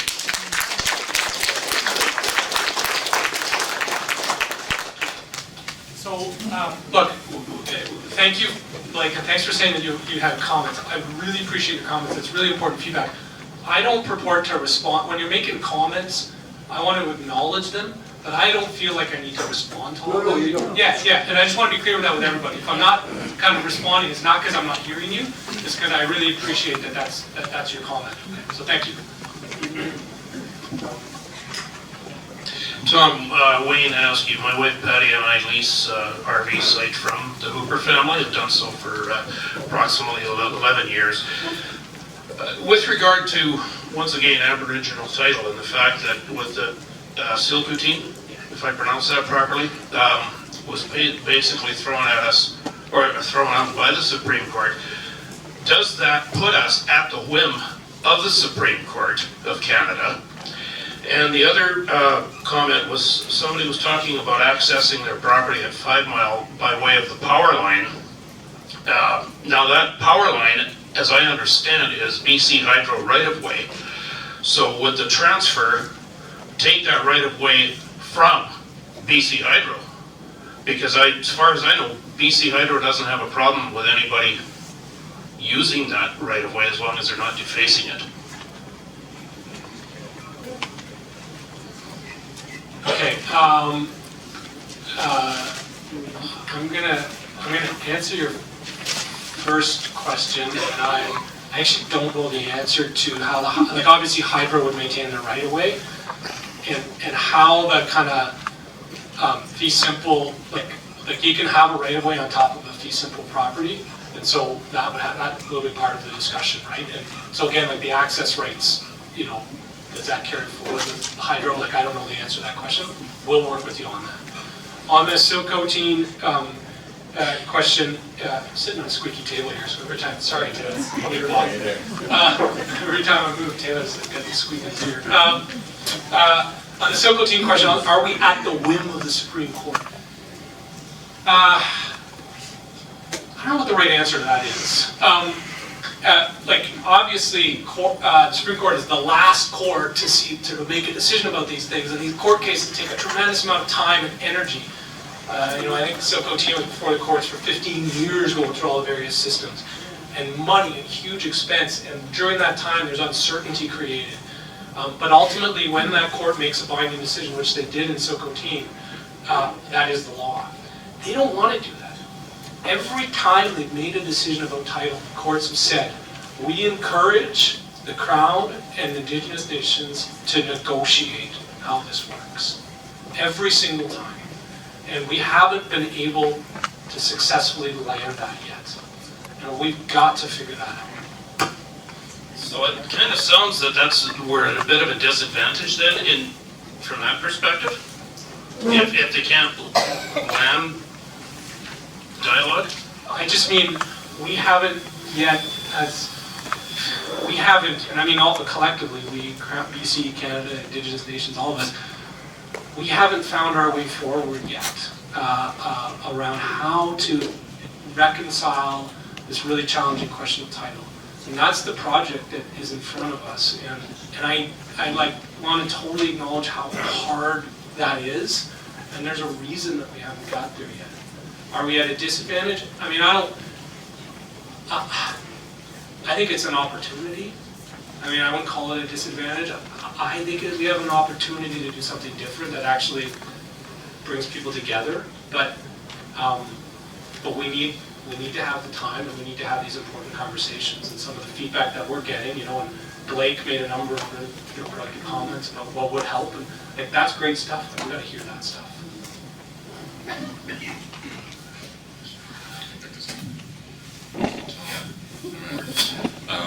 Hello. My name is Oliver Gansky.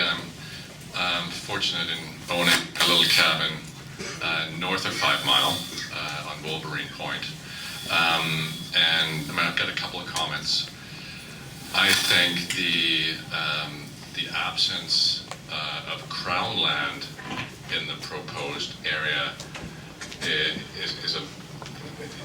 is a clear gap, because I know for the sake of the cabin owners here, we have a kind of a foothold based on your comments about that not being transferred. But I think there are lots of Smitherites and other British Columbians who would be excluded from access to that shoreline if we didn't also include some Crown land in there. And I think it's also an opportunity to create potential buffers between private land and what will eventually become other titled land in the favor of the First Nations, if that's the way it plays out. I think that could be part of the mix, or should be considered. And I think the fee simple approach is seemingly a little bit deceptive in its neutrality. I mean, I understand from what you were saying that we don't have any other tools to kind of utilize on the route an Aboriginal title definition, but ultimately the aim of this land becoming fee simple in the interim is for it to become something other down the road. So I think we really need to view it as a something other pretty quickly in order to really understand the implications of the moves that are being made or being proposed. And then finally, I wanted to say that if forestry is really the main interest, then I wonder why so much of this unique lakeshore territory is under discussion, because that is comparatively rare out here, given the vast expanses of forest that we have in northern British Columbia. And I think the footprint of this could change shape significantly to include perhaps similar area, but less precious lakeshore, and free up Crown land holdings that could be utilized by all of British Columbians, including the natives if they wanted to go there. So, thank you.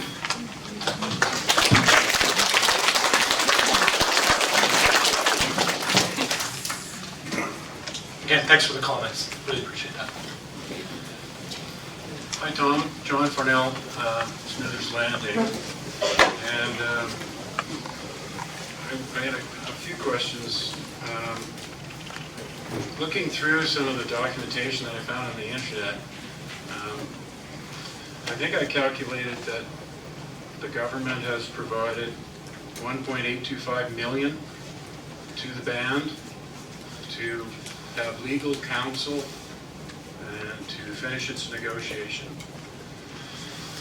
And my question then is, we as taxpayers, I think, should be given some sort of money to organize and submit probably written objections. Because these meetings are all great, but I believe in everything being written down. So is there a process for affected people to get funding to organize? I can't think of one. I mean, you're asking me for, I'm giving you I don't know of a process, right? Let me just think about this. That's not quite true, so I'm trying to turn the wheels here. The Union of BC Municipalities runs a program called Community-to-Community Forums. That provides grants to local governments and Indigenous nations to build community-to-community dialogues about important issues. That might be an opportunity to work with the regional district to try to build that kind of a collaborative discussion, and there is resourcing for that. So that's one that kind of comes to mind.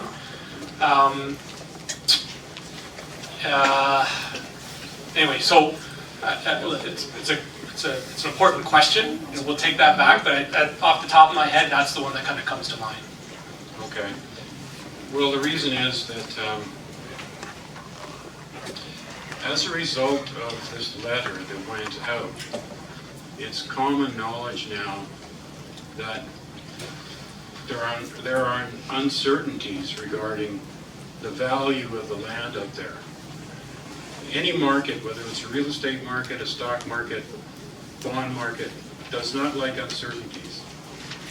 And based upon what I've heard from real estate agents, and based upon a sale that had an offer withdrawn recently, there's no doubt that the value of our land has gone down right today.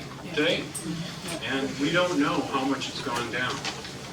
So I'm asking you guys to provide us information about what is the total sum of the property values that have been assessed out there. And also, I'd like you to find out what the impact upon the value of our property is as a result of this proposal. And all I can say is that the further away you move the boundaries from Smithers Landing, the more the property value will get back to a free market. And I can't understate this enough, that right now, if anybody wants to try and sell their property, they're going to have real problems. And our property assessment went up. So this is why I'm asking everyone to organize, because if we're in this situation and the province is asking us to pay extra taxes, okay, but I can tell you for a fact that our property values have gone down because of the uncertainties associated with this proposal. So, how do we handle that?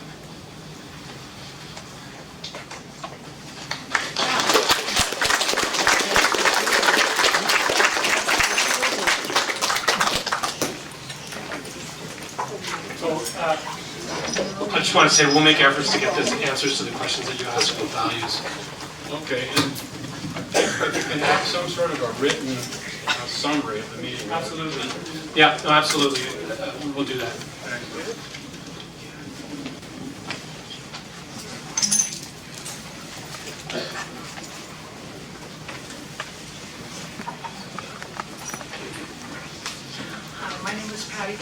been enjoying Smithers Landing area for about 30 years. And the last 10 years, my husband and I have purchased, or we leased 2 properties, what we call Hooperville and Smithers Landing. And I don't have a lot of comments because anything I say would be reflecting what we've already heard, which I really commend everybody's opinion. I just have a list of questions, and I'll just put them out and sit down. I'd like to know who and when and why first prompted this land transfer. And is there any benefit whatsoever to any stakeholders? And why does the land have to surround the area in question so completely? And what are you reconciling? What is to be reconciled?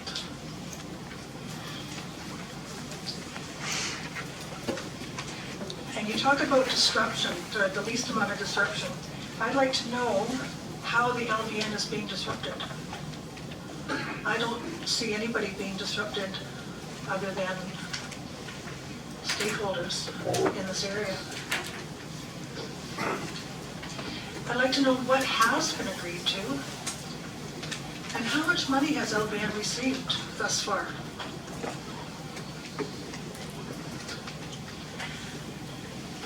As far as negotiations, you have the LBN, you have the government. Who represents us? Are we not taxpayers? Are we not government, part of the government? Who represents us? And what accountability can we expect when all is said and done? You mentioned intent, that you haven't felt any intent from the LBN in negotiations about various things, but intent isn't legally enforceable.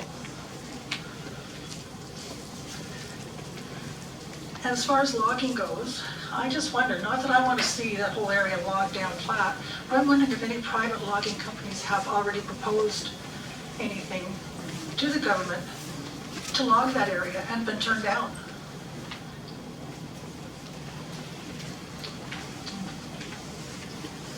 Intent is a really vague term once again. And I just wonder what kind of legal commitments the LBN can be expected to follow as far as access.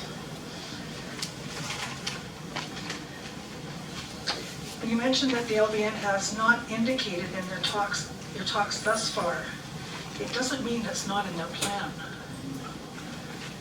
And once again, intent is not legally enforceable. Thank you.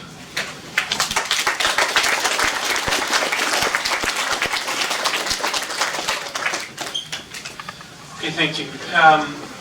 So who and why first proposed a land transfer? So I think that Lake Babine did a bunch of work, as I talked about, in the context of kind of forestry, to try and identify some lands that were of interest to them, and they came forward to the province with a proposal. We spent some time kind of working through that, and ultimately we sort of thought that it was we needed to come talk to you guys about this. We know we have, like I said, we have a couple of years here before we a negotiation on the land transfer agreement, and so the conversation with you guys is pretty important. You asked about who represents you, and that's why we're here. Is we need to understand your interests and bring them back to Lake Babine. Is there any benefit to stakeholders? I think ultimately we can try to resolve these challenging questions. The province as a whole is better off by having, like right now, the kind of uncertainty around unresolved rights and title questions is actually a drag on the provincial economy. And it's a drag on investment everywhere. And working and finding ways to resolve those questions is ultimately what provides benefit to everyone. You asked about what is to be reconciled. I mean, that's obviously a pretty big question. I think there's a lot of things, a lot of different topics, social and cultural and economic, and certainly Crown governments have done a lot of things to Indigenous peoples that have been unfair, that have been hurtful, and the Truth and Reconciliation Commission, which was referenced earlier, does a really good job of sort of identifying some of those things, and those give us some targets and some things to work for and some kind of points of reference, I think.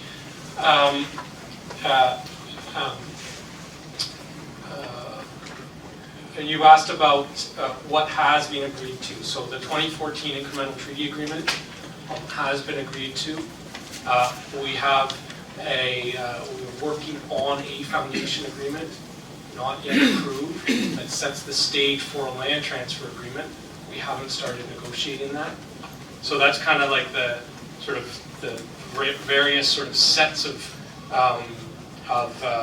agreements that I think we've been talking about today. What kind of accountability can we expect from Lake Babine?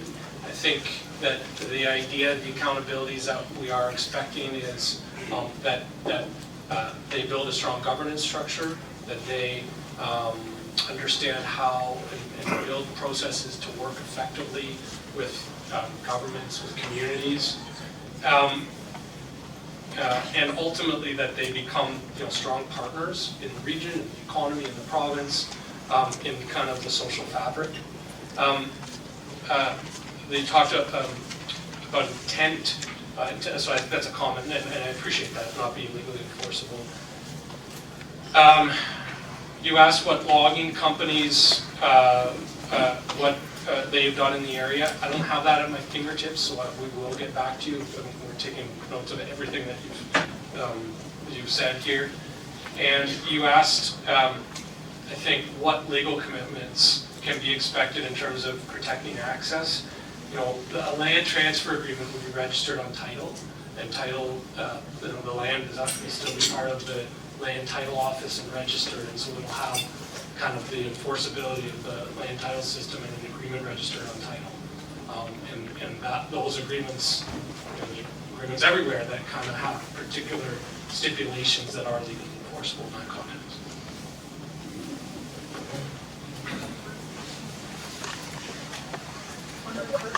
One of the questions I had is how much money have the LBN received thus far?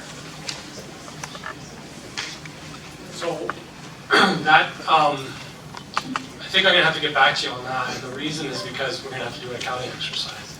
There's a number, and there's annual transfers from the federal government. There's transfers in respect, we provided some capacity funding, as someone indicated earlier, in respect of this agreement. Certainly, the agreement proposes to provide further supports around implementation. So we'll do a summary and we'll put that we'll put that over.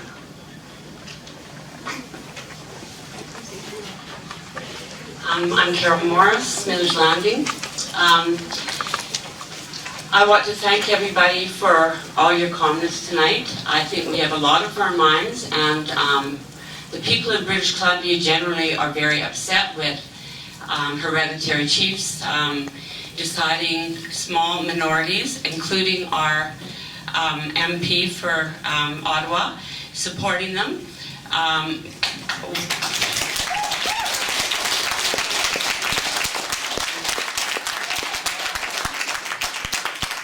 We are the taxpayers of British Columbia. The NDP government in British Columbia is not showing any leadership or showing us any guidance whatsoever. And it is so beyond wrong when minorities, when environment we all care about very much. We have children and grandchildren that we want to have a bright, wonderful world. But when minorities, and you, Taylor, are supporting these minorities, and you've spoken out loudly in Ottawa.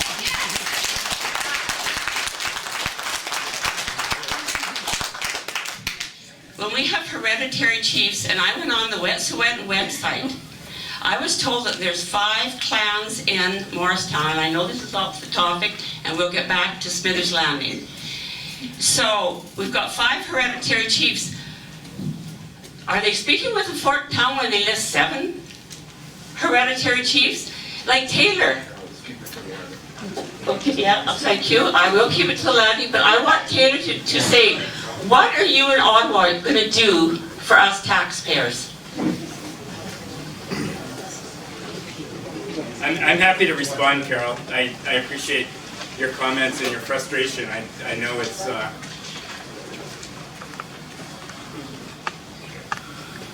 scared to use this mic. I appreciate your frustration, and I know a lot I want to know what you're going to do about that frustration. Well, you said earlier that I support a minority in Canada. Indigenous people make up about 8% of the population, and I do support Indigenous people, as I think everyone in this room does, as our neighbors. I see some head shakes, but you know, we have to get through this together. It's the only way, and I hope that my comments in the House of Commons, certainly my intention was to articulate that we get through this together. There are a lot of Indigenous leaders that are part of the elected band system that are trying to do right by their communities, and I think we all have a lot of respect for the position that they're in. And the hereditary chiefs, who are part of the traditional governance system, are trying to do right by this very same people. And we're all trying to do right by all of you, because as you said, you are our constituents. And earlier you said, who represents you? Who does? And I'm one of those people. No, you're not, Taylor. You've been on your phone half the time up there. Okay, let's get back. Thanks, Carol. Okay, guys. Maybe if I could just have one more thing. We might disagree with what our MP is doing, but let's at least show some respect and listen.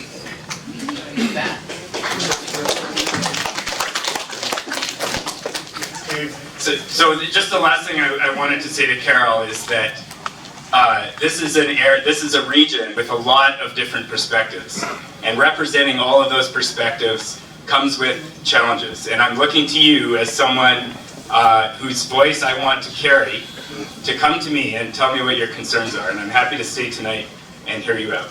So that's all I'll say. Thank you. Okay, back to Tom. You made your introduction by name, but I'd like to know your credentials and your capacity.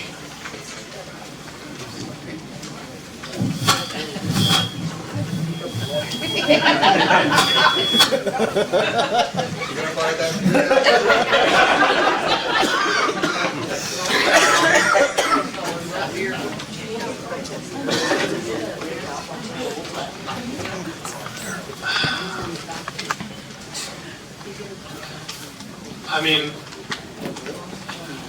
I have to be honest, I'm struggling a little bit with how to respond to that question. You know, my work experience has been, so I started my career working for the federal government, and I worked in several departments with them. I then came to Tsawwassen First Nation, I told you about that, south of Vancouver. And the project there was, Tsawwassen had ratified a treaty, and Tsawwassen was going to implement that treaty. I joined them in 2007, worked with them until the treaty was ratified in 2009, and worked with them until 2017. So 10 years. And the work there was about taking this treaty, which is this set of commitments to one another, and figuring out how that works on the ground. We had to work through, and I'm like incredibly proud of some of the work we did with communities, with neighboring communities, the community of Delta, who you know, I would say didn't have the same perspective as in terms of development plans, in terms of what Tsawwassen aspirations were in respect of building an economy.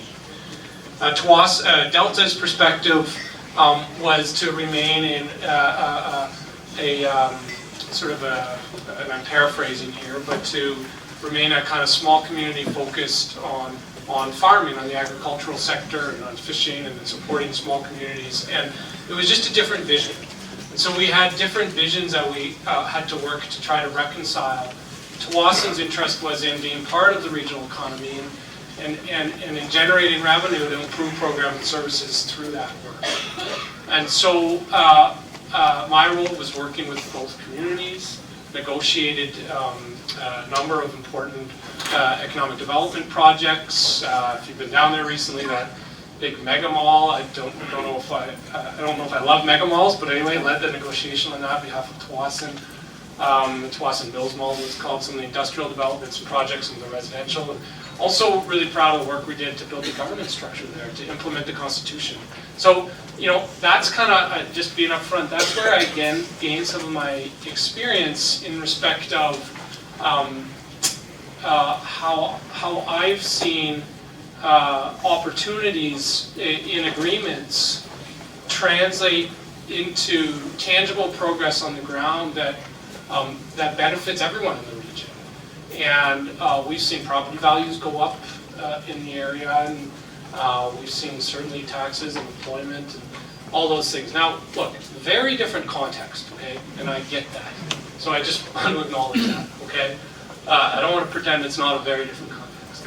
But to me, the most powerful experience there was seeing how just doing work and how getting to that work can bring people together.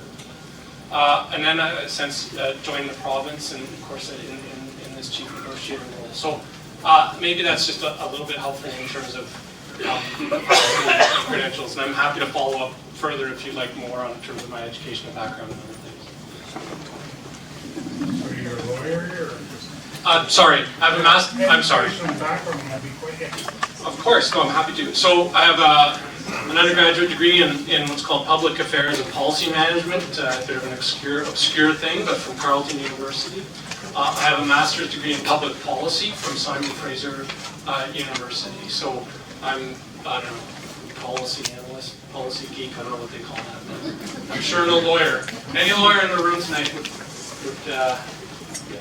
take liberties with the law all the time. That's partly why I've been slagging the courts all night. Hi, my name is Sandy Hastad. My husband and I have a cabin at 5 Mile. It's been in my family for about 60 years, and we purchased it from my parents and my uncle. We have water access only. I don't know if you're aware of that. We have seasonal access to the back, either by snowmobile or four-wheeler at different times of year, but it's not always accessible that way. But we need to have that access. It's not possible to bring everything in by water that we need at our cabin. We had hoped that our cabin would be handed down from generation to generation. I feel very threatened personally by the fact that 5 Mile Point is completely encircled by this new claim. As everybody has stated, most of the lake is already IR. And I don't understand why this particular area from Sunny Point to Smithers Landing is targeted for forestry practices for sustainable economy. The Tarkison fire took out the forest back there. If you went and looked, it's totally devastated. It has already been logged and cleaned up. It looks like a hurricane was back there. There won't be forestry back there for probably another 30 years. So why is this particular piece of land being targeted that completely encloses 5 Mile Point? I had understood that we were coexisting peaceably already. We had no issues with anybody. There's lots and lots and lots of acreage up there. It's 290 miles of lakeshore, as Blake said. Why this particular piece of land? We do not have a voice between the government and Lake Babine Nation. You can see in this room, I think just about everybody involved that owns property at 5 Mile Smithers Landing is here. how big is our voice? Because we have the government on one side, Lake Babine Nation, we're squeezed in the middle. What do we have to protect us?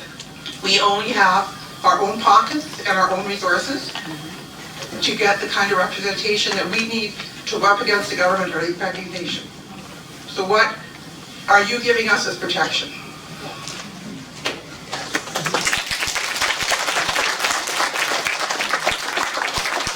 We know, all of us in this room know, that any litigation by an Indigenous group is funded by the federal government or the provincial government, which basically is our tax dollars.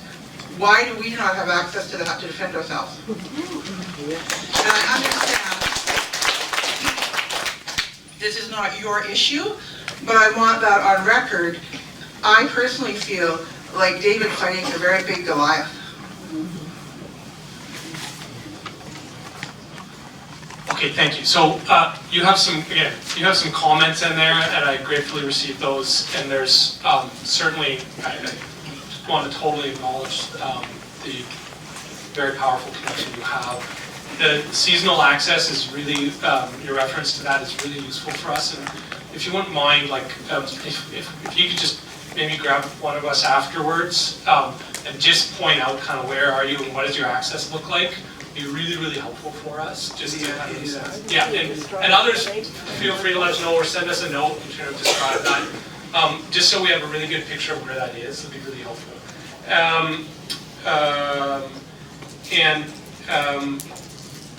You know, you folks have made a couple comments about sort of forestry values back there.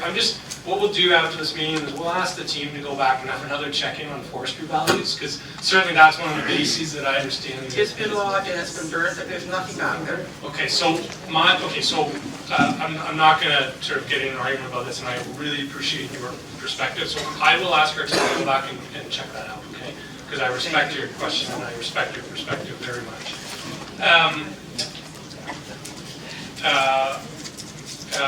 And I think your other additions were comments, and I don't know if there's anything else you want me to specifically respond to. No, I want to know, like, I really feel like we're caught in between the government like Babine Nation, and there's not very many people here. Like, this is everybody, pretty much. So how do we protect ourselves? Like, we don't have unlimited resources. The government will not fund us. They will not pay for lawyers to go to court if it comes down to that. So what can we do? So, our tax dollars are paying for negotiations between the government and Lake Babine. I think that... But for us, we only have our own resources to do anything about anything. So, I think when government goes to court with a nation, which is, as I said, it's obviously not the preferred route, government's perspective, and I know that when you're making this comment, you're not sort of, I'm kind of speaking in generalities, but government's perspective is that it represents the people of British Columbia and the courtroom. But in this part of British Columbia, most elections are settled, other than our own individual people from this area. We don't have a say in government policy. So that, I'd be interested in having a conversation with you about that. I can't, no, this that's is not a political problem. Yeah. I'm just saying that's why I feel like we don't have a voice. Understood. Because there's not enough people here to have a very big voice. And so what I can say is, like, if we can come up with mechanisms, we don't have to do it tonight, we can keep working with, Dave's been, and I don't want to assign a role for Dave here, he's just going to tell us what role he wants, but Dave's been great to work with. But, we can kind of figure out how we can keep having this dialogue. Yes. We really want that. Yes, and I do too, and I think for myself personally, I'll just say, I think these meetings are an ideal format because we could have 1 or 2 or 3 people represent us, but I think you need to hear from all the stakeholders at these particular places, Smithers Landing and 5 Mile Point, and anybody else that has a cabin that's affected.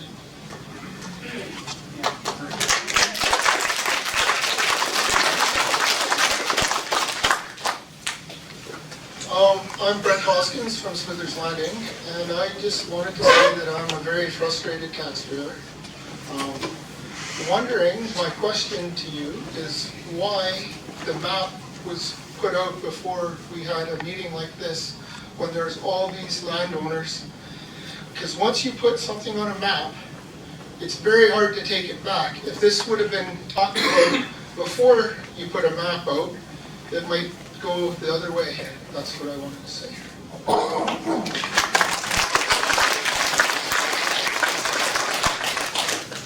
Yeah, I acknowledge that. And, you know, maybe we could have done that better. Maybe we could have said, we're considering land transfers in this area, we want to have a conversation. So I want to acknowledge your comment. Thank you. Hi, I'm Carrie O'Neill, cabin owner of Smithers Landing, along with my son and daughter, and a daughter that's not here.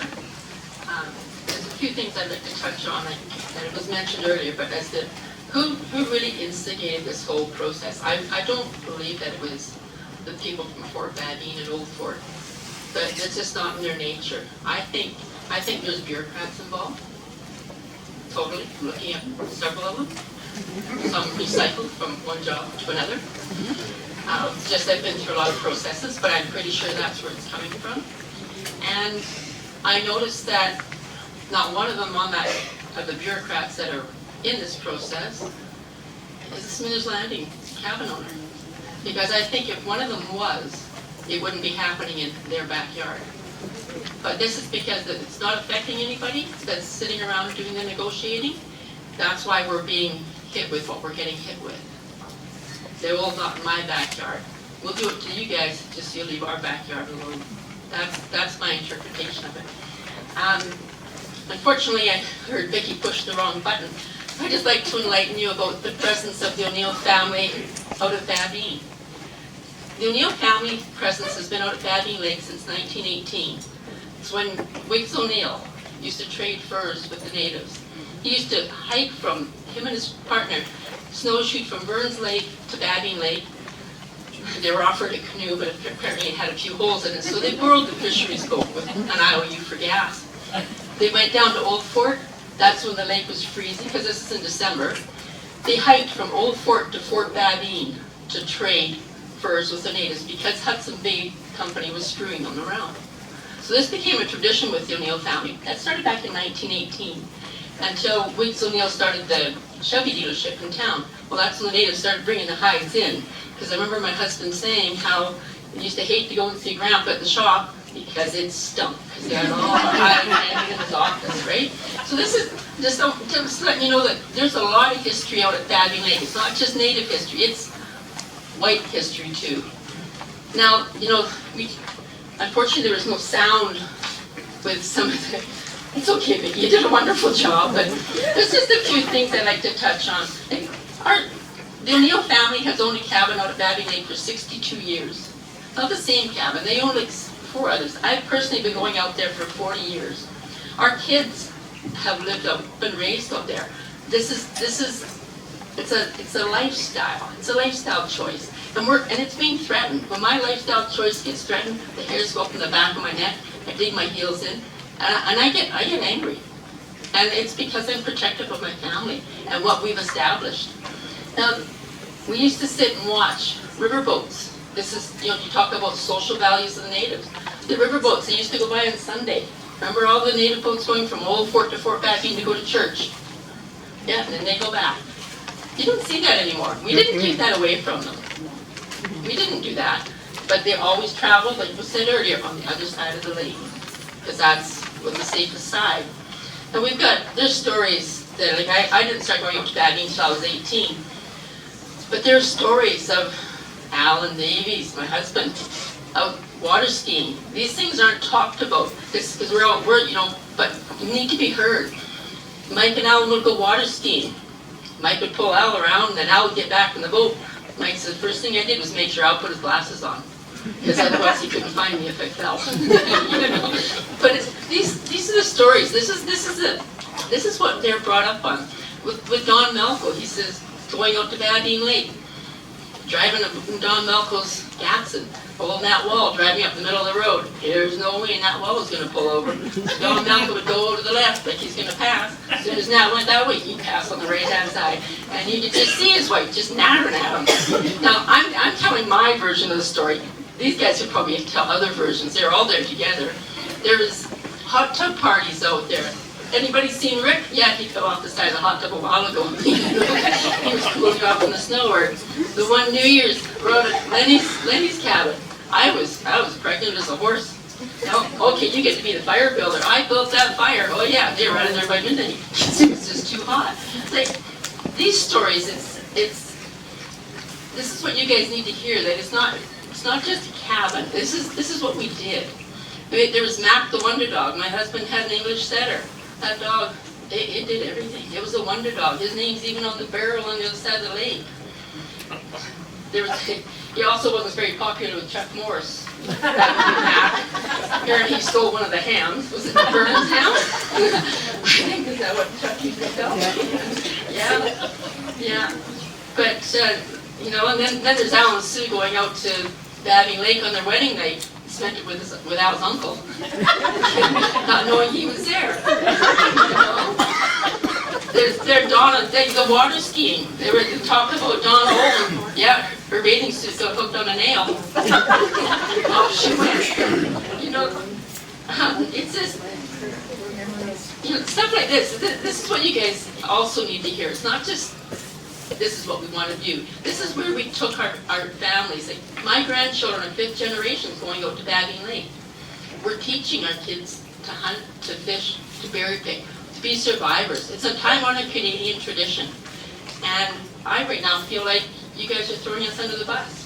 I took my granddaughter out when she was 12, and the two of us got a moose together. I'll never forget that. It was this wonderful experience. But there's a lot of people doing our negotiating that don't do that sort of stuff, so they don't get the connection. There's a real connection, it's a family connection. And I truly think if we were sitting here with Lake Babine Nation, it'd be a whole different ball game. But when you get bureaucrats meeting here with them and then meeting with us, and you guys are the middlemen and have no connection to what we have out of the lake, it's just not there, and that's where animosity starts. I've sat on a lot of committees, and I know that's what happens. And I told them, I said, the bureaucrats are the biggest problem in the whole picture. And they're the ones making money off this. If you guys sat us all down together, we'd come up with a solution. And we wouldn't be threatened, they wouldn't be threatened. And I think we want to get rid of that.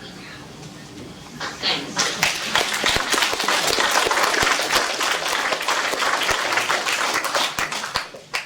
Thanks.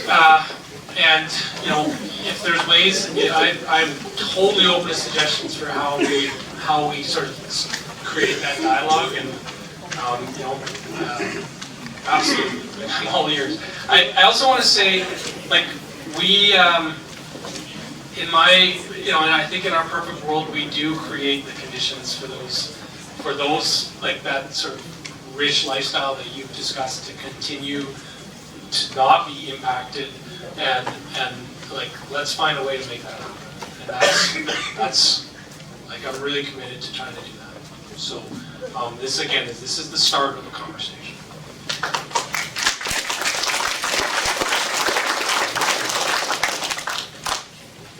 Hi, John Purnell, Smithers Landing again. Just a couple of other questions. I wanted to ask you how many hectares there are within the large LBN territory.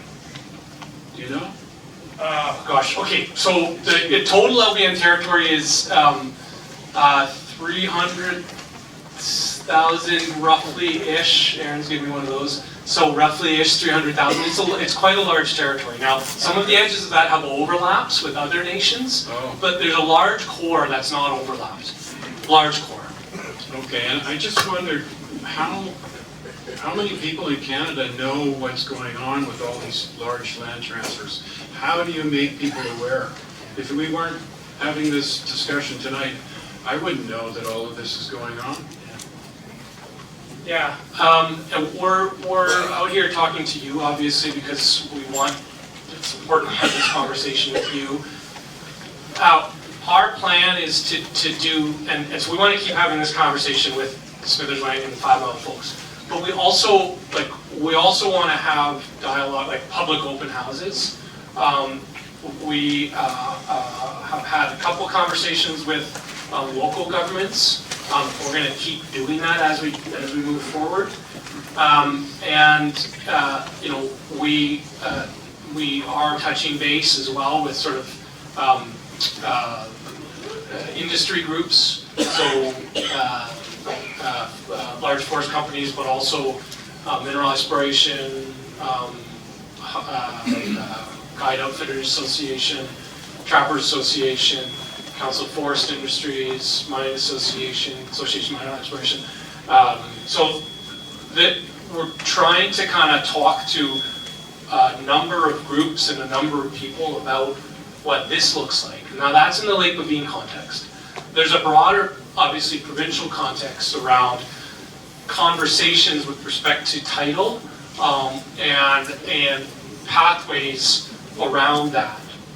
And I think that some of that conversation occurred just last fall when the province brought forward their Declaration Act, which was a commitment to align provincial legislation with the United Nations Declaration on the Rights of Indigenous Peoples. So there's a whole kind of public conversation around that, and sort of the broad kind of provincial context. And then obviously agreements gets a little bit more specific. So sort of, I think, a number of different conversations at different levels. Yeah, and that's fine, that's good. I understand that you're going to special groups, but, you know, maybe you should think about putting a headline in the Globe and Mail or some of the newspapers that, you know, the government plans on transferring 300,000 hectares, et cetera, because I don't think Canadians really know what's going on. And just another question. I read that since 1946, the government has spent $3.3 trillion on trying to solve this problem. And it just never seems to go away. And I know you mentioned that they're trying to self-govern, but are you thinking that self-govern means self-funding? Because I think if you surveyed Canadians, you would find that people are getting a little ticked off with how the money's being spent. Right. Okay, so a couple quick answers here. There's no intent to transfer 300,000 hectares. Okay, I just want to be really clear about that. That is Lake Babine's entire territory, and that is not what that's not what the Silco team sort of title result looked like as a result of that court decision, and that is absolutely not what is going to happen here. And I just want to kind of try to be clear on that. That is not Lake Babine's understanding. As it relates to the self-government funding question, yes, the sort of ideal end result here is that the government financing is reduced to a similar level as it is for other kinds of governments, you know, whether it's local or provincial. There's not to get complex, there's different levels of sort of government financing.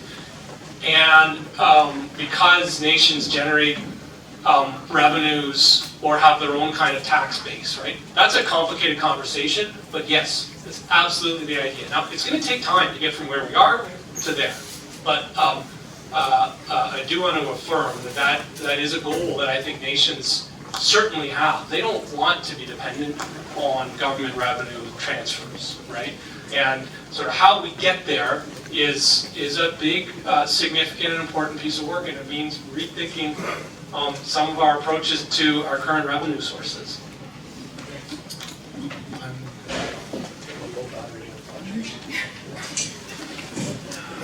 Time's up.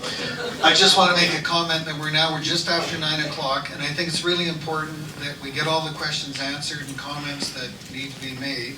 But also remember, this is the first step in a process, so you're not going to get all the answers, not going to be final decisions, and I think it's really important that we all come away from this with a connectivity between the negotiating team and ourselves. And I love Terry's comments about, you know, discussing with the Lake Babine Nation maybe more directly. But just a heads up, it's now after 9 o'clock, so feel free to keep asking questions, but maybe try and keep them as short as you can in respect of the time everybody's here. I'm good to go till whenever. I'm sure Tom is too. His plane doesn't leave till tomorrow. There you go.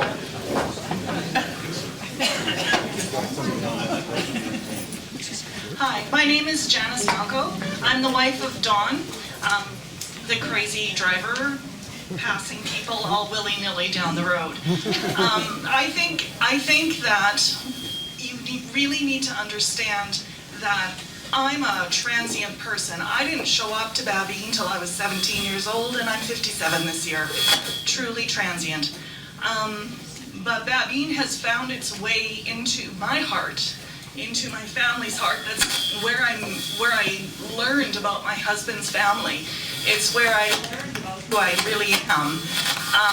And it's the one place my children told me under no circumstances was I to ever sell the cabin. They were teenagers at the time. When my mother-in-law passed away, we scattered her ashes out there. When my father-in-law followed, we scattered his ashes as well. My husband and I have already talked to our children about where we want our ashes to be, and it will be Babine, because that's where our heart is. I think it's really important that you look at it as more than a community. It is our heart. It is where we're from. It is who we are, and it's who we'll be forever. Thank you.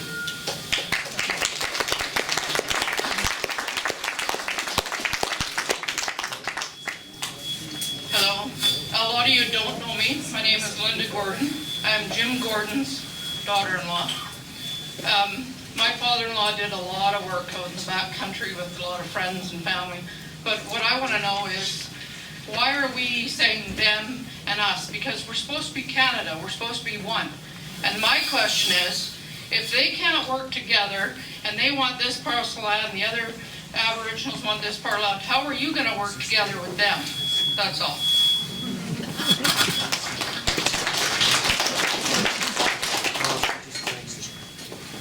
I love your first comment. Thank you for that. And I think we need to find ways that we're all having a common conversation. I think your second question is in respect of overlaps with different First Nations and different First Nation territories. And that's a challenging question that, and frankly, Crown governments have contributed to creating these overlap challenges. And while that continues to be a challenge, I think our focus is on sort of working through these agreements in places where we don't have kind of significant overlap issues, and that lets us kind of further this sort of conversation. So the question of overlapping territories of Indigenous nations is a big challenge, and it's one that is going to, again, take a lot of time to work.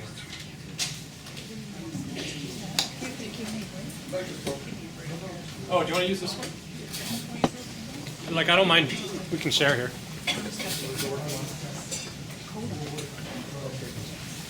I don't live or I don't own property on Lake Babine. I own property on another lake, Lake Babine. We own a tiny mobile home park, my wife and I, and we have other property up above Lake Babine. Just to give you a little bit of history, my family's been in British Columbia for about 106 years, and started in Hazelton. But to answer the question that the gentleman asked, if this has gone on in other parts of Canada, it has. Because for 50 years I lived in Ontario. And you can look this up on the internet. There was a small band there called the Caldwell Band.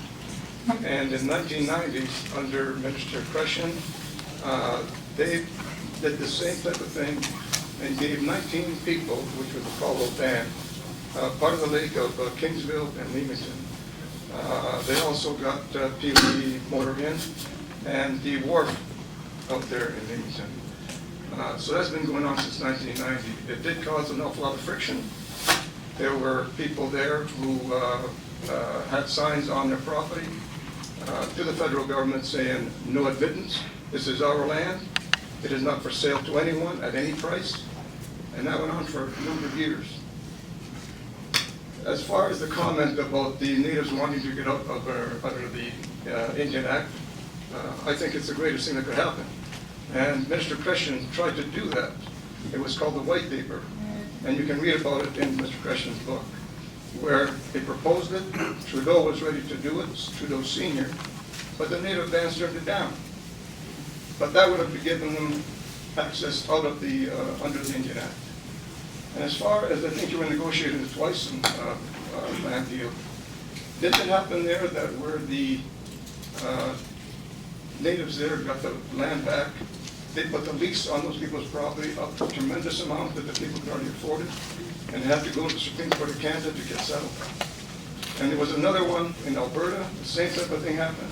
Alberta native band got the lake property, and there again, what the people were leasing for $140 or $150 a year, well, the natives sent them notices that their lease was now $700, $800 a month, from what I remember. Probably I'm wrong. But my last question is, we own this little piece of property on Tiger Lake, 14 mobile homes. We bought it in 2006, put every penny we had into it to make it into one of the best mobile home parks in the area. There's a small band or family that own the northeastern side of the lake. So is this going to come up over there too in the near future? Are you aware of any negotiations going on for that?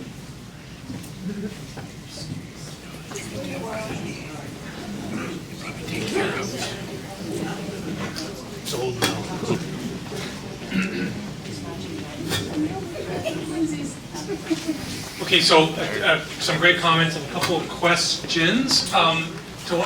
Specific question, Tsawwassen is not the nation where the leases were increased dramatically in the Supreme Court challenge. That was Musqueam, which is sort of just to the north. And it was, it was the late 90s, and I guess, I don't want to toot my own horn here, but I think one of the differences between Tsawwassen and Musqueam is Musqueam is governed under Musqueam is an Indian Act First Nation, and there's governance challenges associated with being an Indian Act. At Tsawwassen, we had an opportunity to put a governance system in place that was much more inclusive and transparent and frankly accountable. And in working with government, we Tsawwassen agreed on a property tax coordination agreement, which regulated the amount of tax increases. Not to get too detailed, but it's a different structure, and it's the result of both an agreement and I think a stronger governance structure. And I am not aware of any ongoing negotiations right now as it relates to Tiger Lake, but I'm going to get back to you on that, okay? Because I'm going to go back and confirm. Okay.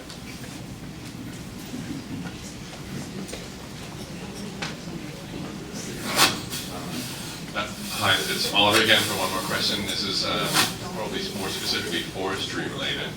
I mean, one of the key features I appreciate about being up here and owning a cabin on Babine Lake is because it's such a fantastically pure wild space, and the landscape and its integrity are a core part of that. So the issue of using such a large tract for logging purposes has me concerned. I have heard that there may be an agreement in place between forestry called the North Arm Agreement. I'm not sure if that actually exists, but I was advised that it relates to not logging within view of the lake itself. And when I look at the North Arm and the logging practices, that seems to kind of bear out mostly. I mean, there are a couple of instances when perhaps that didn't quite come to bear. I would certainly love to see that continue, regardless of who ultimately is in charge of the tenure of the land, and is that something that, as we go forward in negotiating the boundaries of the territories and the nature of the ownership, that will get added into the values that we aspire to.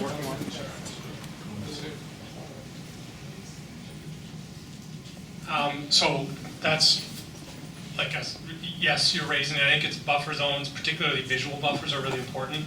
And I think that what we'll be trying to negotiate with Lake Babine is something that obviously reflects your interests. Visual buffers are going to be an interest for Lake Babine as well. I'm pretty comfortable that there's a shared interest there. And like my understanding around the forestry interest is that Lake Babine is interested in sustainable forest management. I know proof is in the pudding, but I'm not anticipating that we're going to get a logging approach or regime which is going to be like very unsustainable in this area, and that would be kind of good long-term practice for Lake Babine. But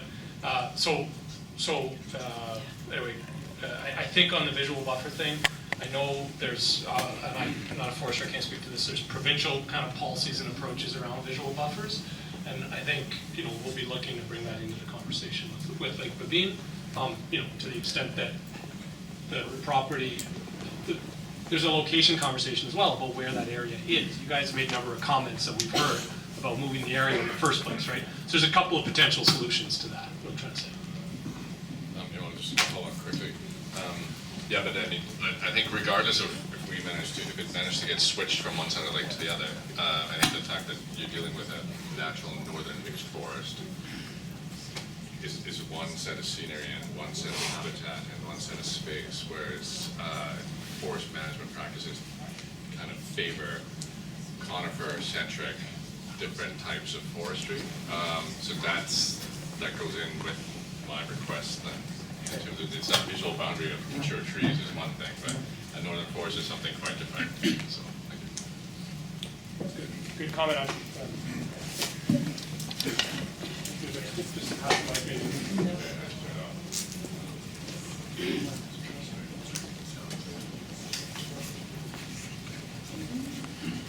Bernie, cabin owner.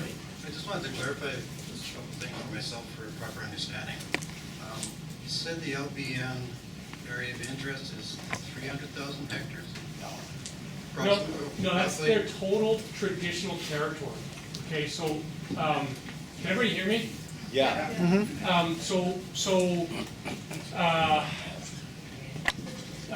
Nations all across British Columbia tell government often, and it changes, what our kind of traditional territories are. And I can't remember the stat, but because of the amount of overlaps that I spoke about earlier, something like 150% of the land base of British Columbia is sort of claimed in traditional territory statements, right? So there's that's not what, I just want to be clear that that's not what we're talking about negotiating ownership of here, okay? That's their that's what they say, this is our traditional territory. This is the area that we used to practice our Aboriginal rights, hunt, fish, travel, evidence of use, occupation. That's their assertion. The title conversation is about coming down to, like, what do we agree on that is consistent with legal practices and principles that works for everyone in British Columbia. And that's a very different conversation. Okay, I just wanted to clarify my mind, like the covering letter and the maps that were sent out to us, yeah. The areas of concern, what, how many hectares would that be then? Like, so 20,000 is in your opening statement, did you say 20,000 is going to be transferred? Is the proposed transfer area. The maps, I think, have about, the map areas, because they're proposed, that's a total of about 25,000. And so what we've done in those maps is given about 5,000 hectares. We can move the whole thing, but we've given ourselves this ability to reduce by about 5,000 hectares as well, based on interests that have arisen. So that's what I was looking for, just to see in comparison to the 20,000 that you said was going to be transferred. How that actually relates to the map size. Yeah. The map size that we have. Yeah. It's about 25,000 hectares represented on those areas, and the commitment that we're discussing is to 20,000. Okay, so there's 5,000 hectares roughly to play with that would be reduced out of the map. Yeah, but I also want to be clear that we haven't landed on those areas. we're going to take your comments back about those areas. Just Yeah, so the broadly, too. boundaries move, Yeah, could move yeah, more or yeah. less one way or another, Yeah. but just roughly 20,000 will be transferred. Yeah. Okay, and then you said that it's going to be a roughly 2-year negotiation period and a 5-year transfer. The covering letter that I got said that, basically said that it said over the 20-year term of the agreement. So what does that exactly mean? Does that mean in 20 years from now that this agreement just becomes null and void? And, or is that, what does that 20-year period, term of agreement mean? Yeah, so this is a bit layered, but the 2 and then the 5 is with respect to that land transfer conversation. We've spoken tonight about the larger conversation being about identifying, coming to a common understanding of title and implementing that concept of title. And that's the sort of 20-year time frame. So title is also about revenue sharing. It's about aspects of decision making, and it's about governance, which we've spoken quite a bit about today. And so there's a number of pieces that we need to work with Lake Babine and with everyone over that 20-year horizon with respect to trying to come to a negotiated understanding of what ultimately that kind of title arrangement is going to look like. And the idea is that we give ourselves time and space to do that in an orderly way. Okay, so once the transfer of title has happened, then that's goes on indefinitely. Once we figure out there's no term. Yeah, once we figure out title, we've got it done. I mean, not to, yeah, I'm simplifying it, but yes, that's it. Yeah, just want to clarify that, thanks.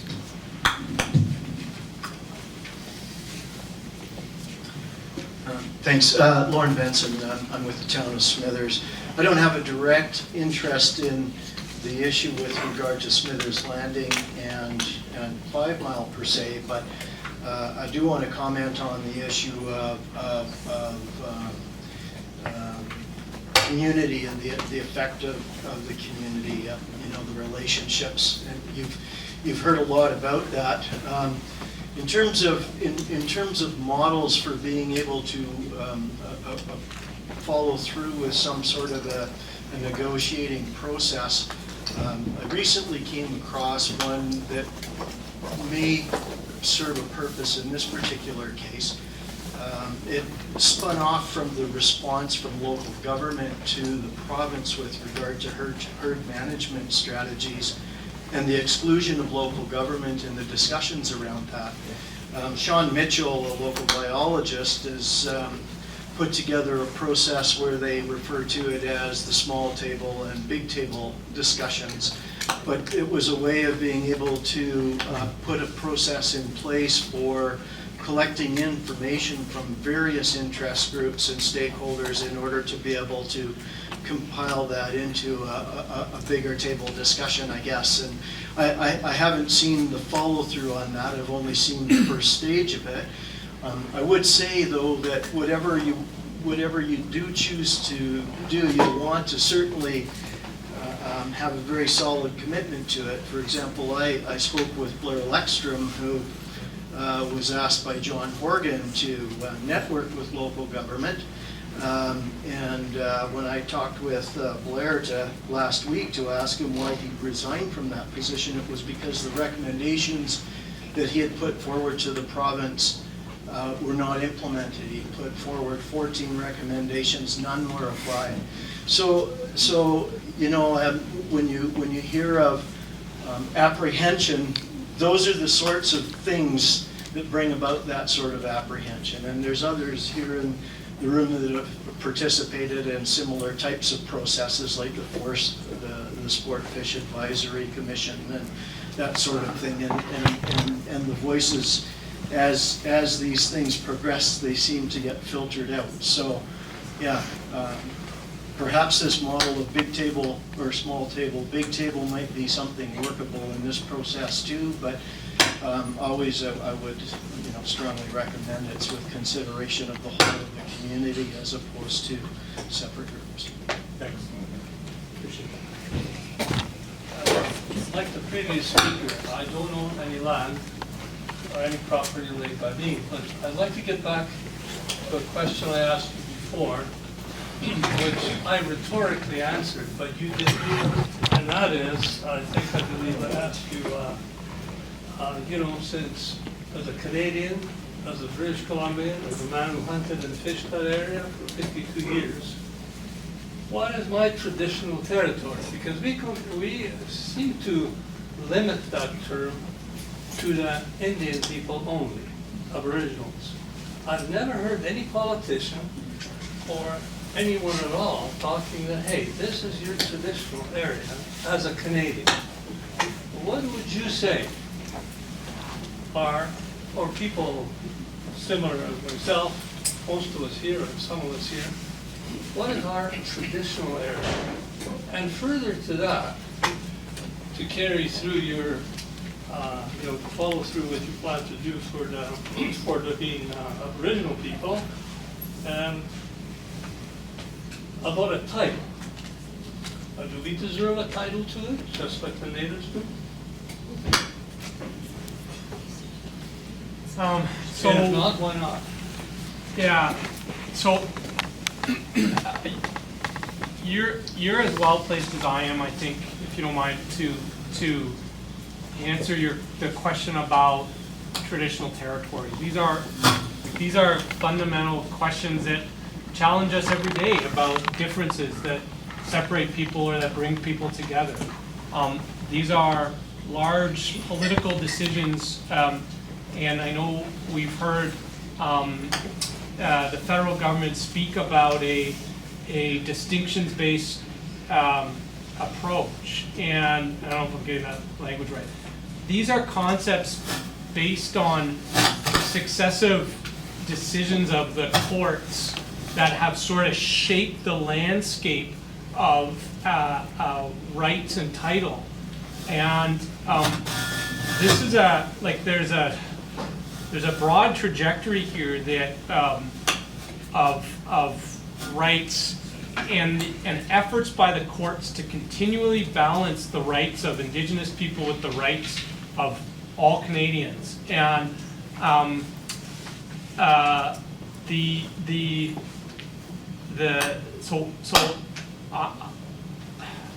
I think what we're trying to reflect is an agreement or an approach that brings us together outside of this conflict-ridden litigation approach.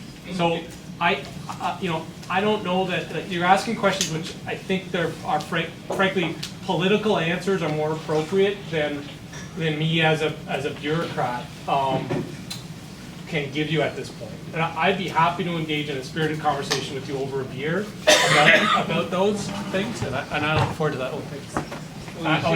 To bring people together. Well, let's put it this way. The best way not to bring people together is to give them different rights, different privileges, and have them say, oh, this guy's got more, I got less, so forth. The way to bring people together is to have the same rights, same privileges, and then people can come together.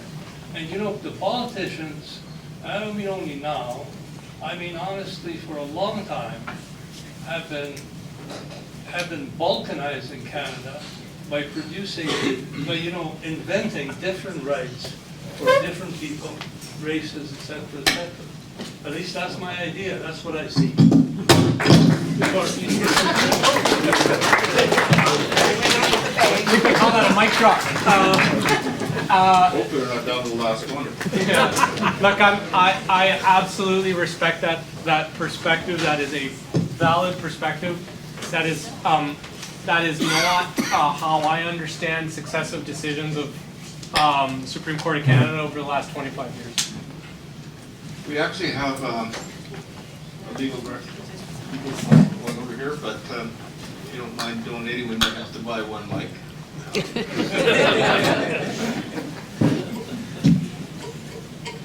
Good evening. Gorgeous Ennis from Smithers Landing.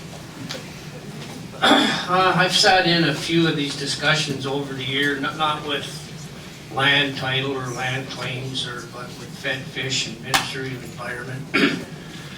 And I found it was basically a motion of process, because it didn't matter what we said off the floor or what we recommended that should be implemented. It was totally disregarded.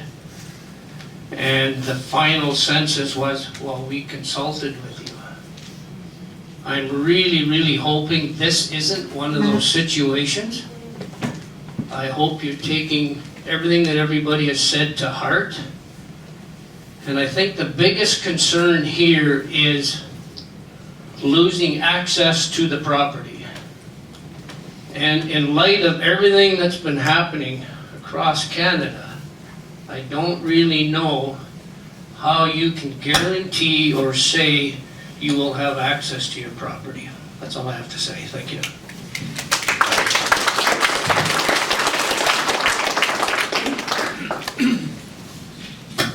I just want to pick up, I'm the son of an owner of a property at Smithers Landing. My sons go there too, so we're 3 generations as well that enjoy it out there. One of the common themes I think we've heard tonight is who represents us.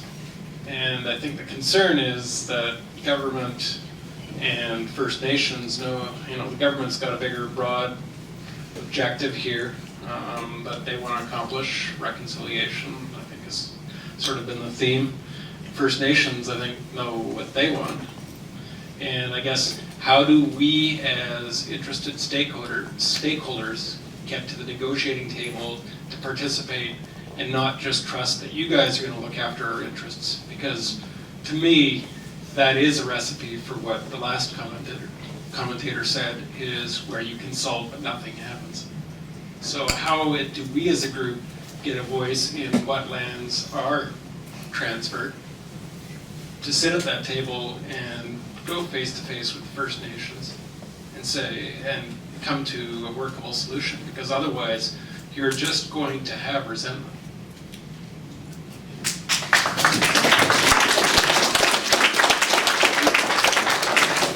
Well, maybe, it's a good comment, and maybe there are ways, like, I'm open to the conversation. Can we set up that kind of dialogue? And can we engage in that, and can we start to engage in that direct conversation? So we'll take that away and we'll work on that. As I said, we are taking notes of everything that you're saying, and we will bring that back. We will report out to you in terms of kind of what we think we heard, and then what we think your interests are, and then there'll be a number of, I think, approaches that we'll need to kind of launch that help ensure that you do have a voice in this process.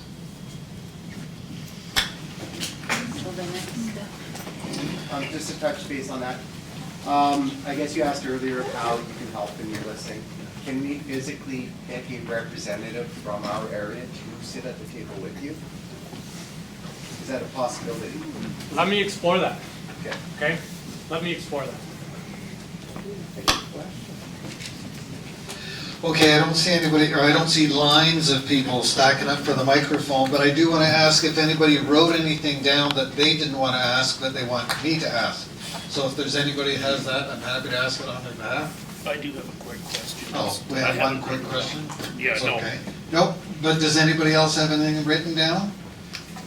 Okay, we're going to just pass. Okay, so somebody had their hand up out there. Just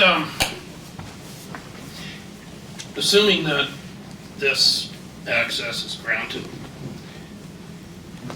hopefully this doesn't give the band control over navigable waters. Is there any way to be assured of that? So the conversation to date has not included a conversation about Babine Lake. There's a question here, I just want to get to you about what are the next steps. So we're going to, great input tonight, great input leading up to this. we're gonna go away and get everything on paper here, report out to you what we think we heard.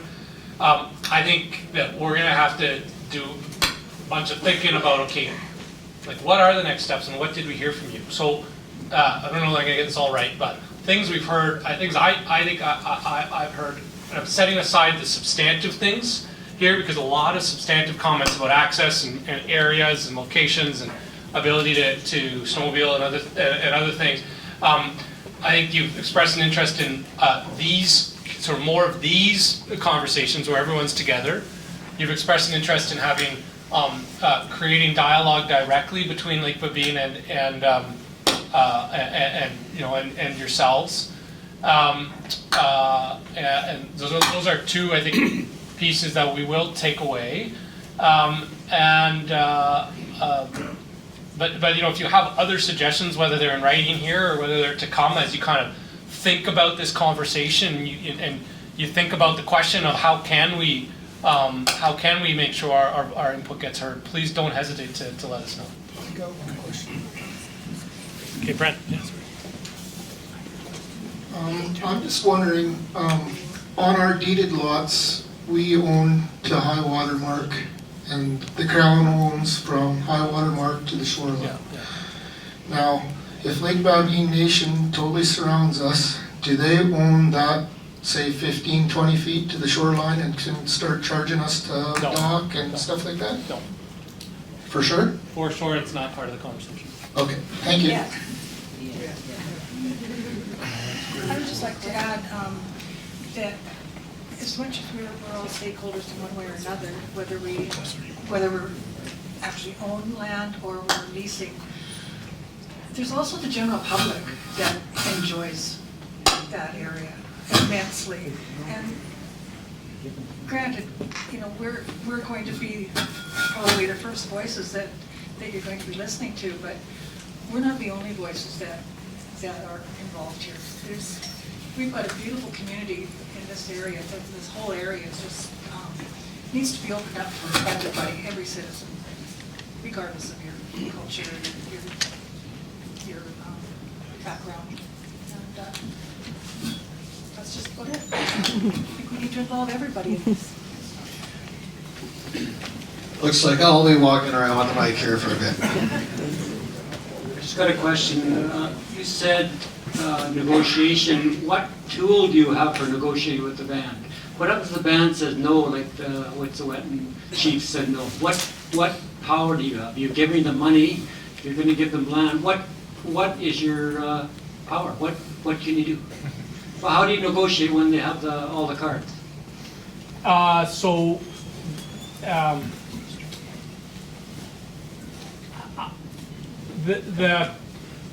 The thing that's, I think, drawing us together in the conversation is, and this might sound corny, but I'm quite sincere about this, is the firm belief by the leadership of Lake Babine that there has got to be a better way to get to a resolution of these issues than going to court.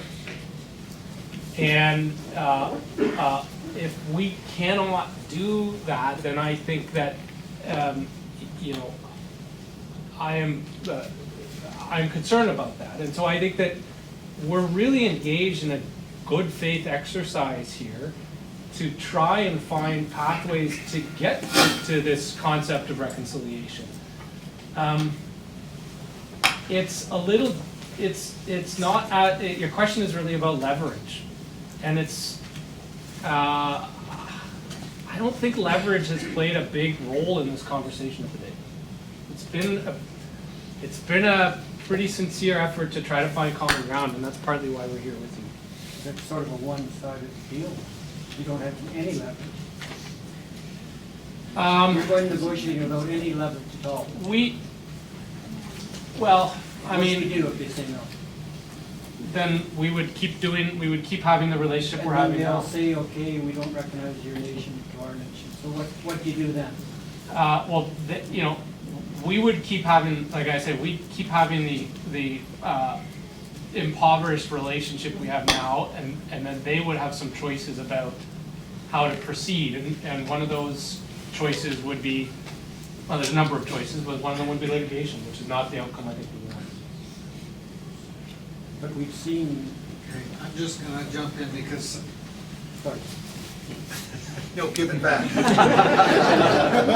I'm just gonna jump in because don't forget, everybody, all the team is gonna be staying here after, so there's gonna be your opportunity for one-on-one dialogue as well.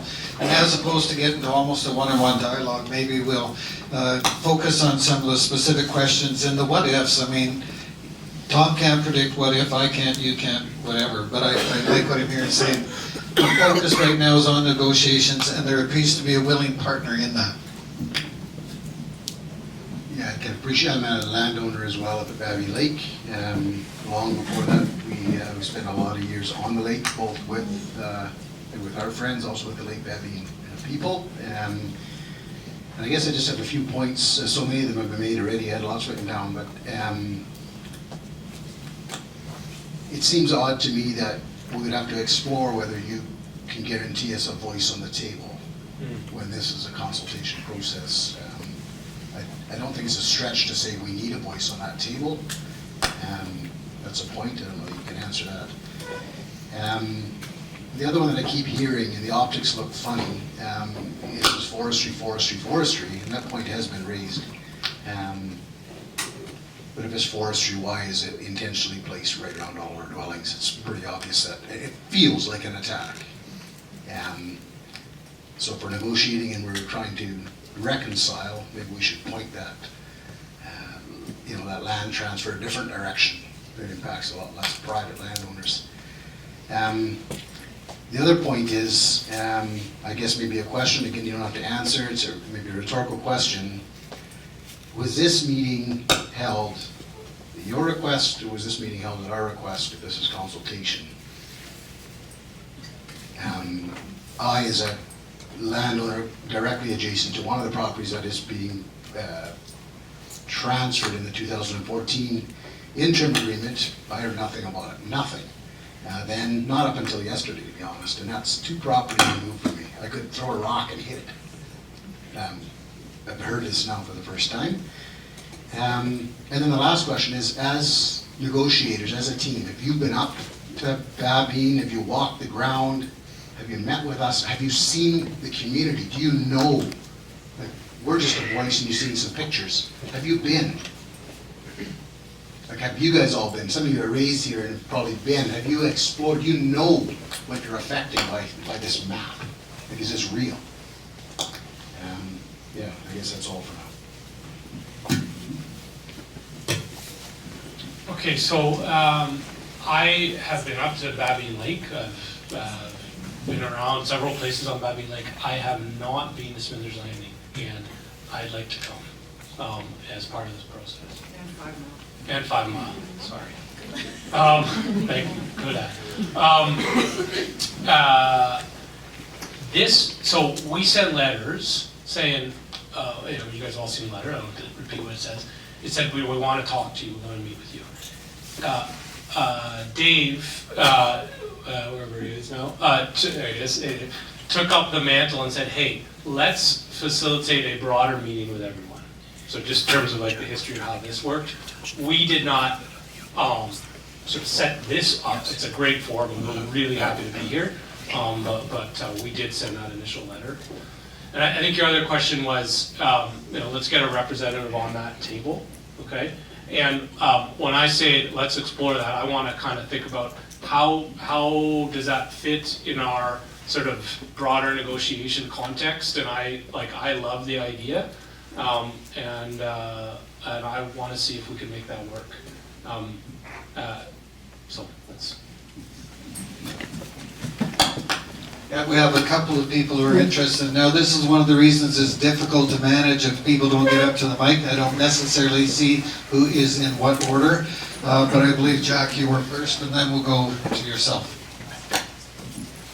Hi, I'm Jack Cooper. I got Tukey Lodge with my brother, our family out of Smithers Landing, and I'm also the guide outfitter on the land out there. And probably just a comment that I could say to people here too is that having 4 different nations in my guiding territory, that we can feel very fortunate that we're dealing with Lake Babine Nation.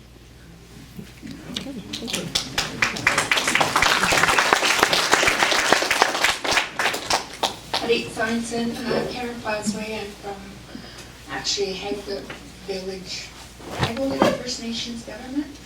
I am Yixien. I am raised with Jutan, and I married into the Lake Babine Nation.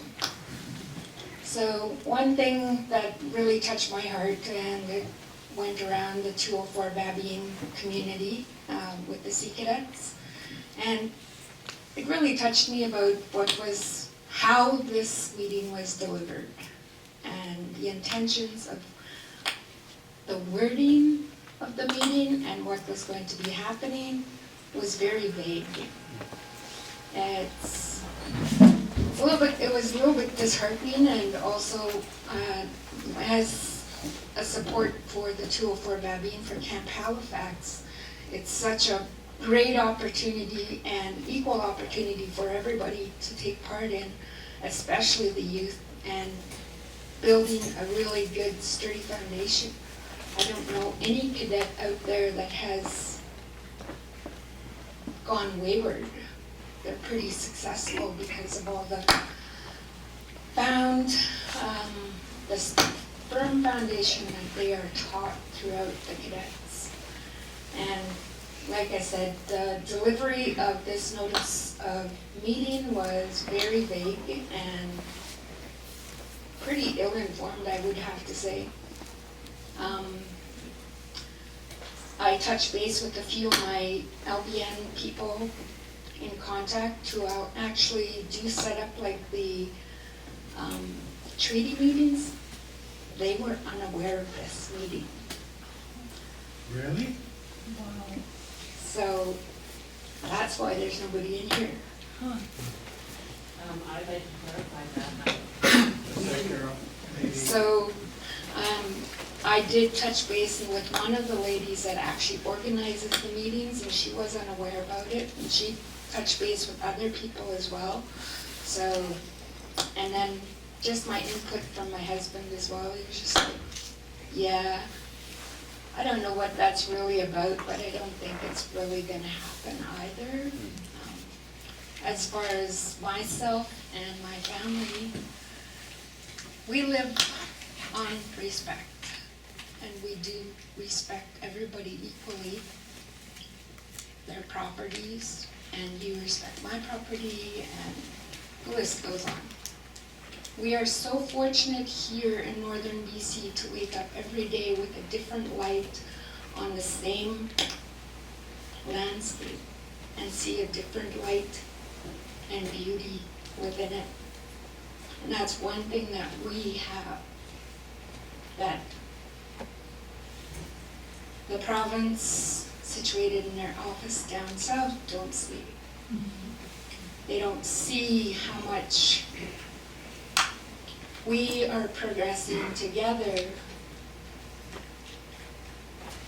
but yet when there's consultation or delivery of this consultation, it was delivered in a manner that caused a rift as far as I can see. But as far as everything in regards to everything, I really hope everything works out for the best. And yeah, I really love the communities. I love where I am. I'm a resident of Smithers. We own our property here, and I travel the territories. I have the opportunity to travel all the territories just because I'm married into one. So Gixan, I can travel over there, and Wet'suwet'en, I'll travel here, but also I'll travel in Hidalgas, so within my spouse's territory. So, and it's just so nice to see everything come together. I'm just like, regardless of everything that's being said out there, you know, you can step outside, go for a drive, and see the same thing in a different way every day. So that's just what I have to say.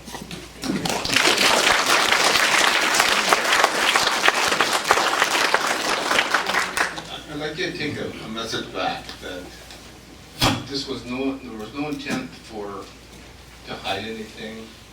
I'm pretty sure that most people in here know we have to have reconciliation. It's a matter of how reconciliation is done. And I'm glad you came. Because I think the message I'd like to take back is we want to talk to you. And too often the doors are closed. Multiple. It doesn't matter whether I phone and leave a message or send an email. I don't get a reply either. And that's what we want. We want to be able to sit and talk at the same table. We know that we have to settle our differences. We know there has to be reconciliation, and we have to live together. It's a matter of how we do it. So, I'm glad you came, and please take that message back.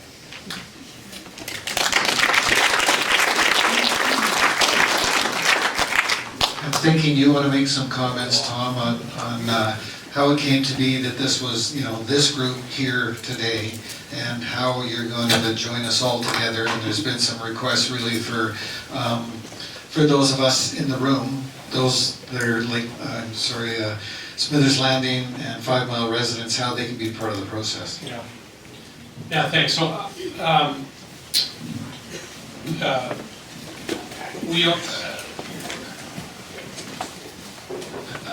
I just want to kind of address the comment with the very well-spoken words of reconciliation. So we have been talking to Lake Babine about these conversations that we're having. I think I want to acknowledge, I think there was some miscommunication this week. And so some of this came as a bit of a surprise to some of those folks, but I just, and that's on us in terms of trying to coordinate all of this stuff. And we will absolutely fix that going forward. In terms of next steps, as I said, so we've got a bunch of reflecting to do after this conversation. We do, I think you've expressed an interest in having these larger group conversations continue. You've expressed an interest, and I applaud that, in coming together with Lake Babine. And I know, I don't know, we'll check with that, but I think they'll be open to that. So let's design approaches to make that happen. You've asked for sort of resources to make that happen, and I'm wondering if we can kind of explore something with UBCM or something like that. There's a lot more comments here that I'm not going to be able to speak to, but I'm not going to be able to kind of recap. We'll try and do that in writing, and when we do that, we'll try and send out sort of a proposal for next steps. But as always, this can be an ongoing dialogue. So, like I said, this is sort of the start of, I think, this conversation. I want to thank everyone. I just want to thank you all for coming and for speaking from your heart and being so kind of true to who you are and where you come from. And I want to honor that. And this is not the last conversation that we're going to have. So great to meet all of you.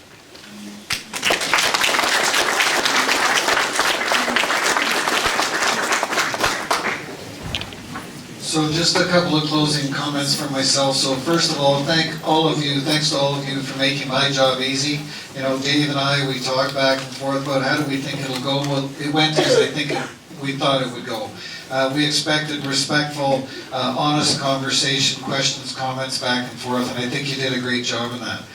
So members of the organizing committee, so that might be Dave, myself, Oliver I think is going to be in there, and some of the negotiating team. We're meeting for breakfast tomorrow, so we can have a bit of a debrief and do a little bit of snapshot on how did it go today. How do we make the next meeting even better? And from the sounds of what I heard, one of the things might be if there was more Lake Babine Nation people here, so we could have that, not nation-to-nation dialogue, but how about person-to-person, neighbor-to-neighbor dialogue, and we can move forward that way. If you didn't sign in when you entered the room, and I think you probably all got caught to make sure that you did that, but if you didn't, please do so on the way out. One of the ways for all this communication to move along as we go through the process is everybody's email address is there, and these questions that you perhaps ask can be directly responded to. Having said that, maybe we need some sort of group thing. I'm no expert on apps and social media or whatever, but maybe there's a website or something should be set up so all these questions could be... I forgot to say, we are setting up a website. Yeehaw. Got important. We'll give you guys we'll give you the website as soon as we can. Sorry about that. Okay, but I'm thinking it was my good idea and I'm taking it back. So I'm working on that. Okay, and even in the sense, like my previous working world was in wildfire suppression. I missed the fires in 2018. But for all of you Smithers Landing 5 mile residents to be on some sort of network together, I think would be a valuable thing in case, I don't know, 2020 hits bad. Please do continue to submit questions and comments to the team because there's been a great express here that is desired, and they will get back to us as much as we can. And I like Dave's comments, and I like the comments from our Gitsan Wet'suwet, and I can't pronounce the last nation all that well.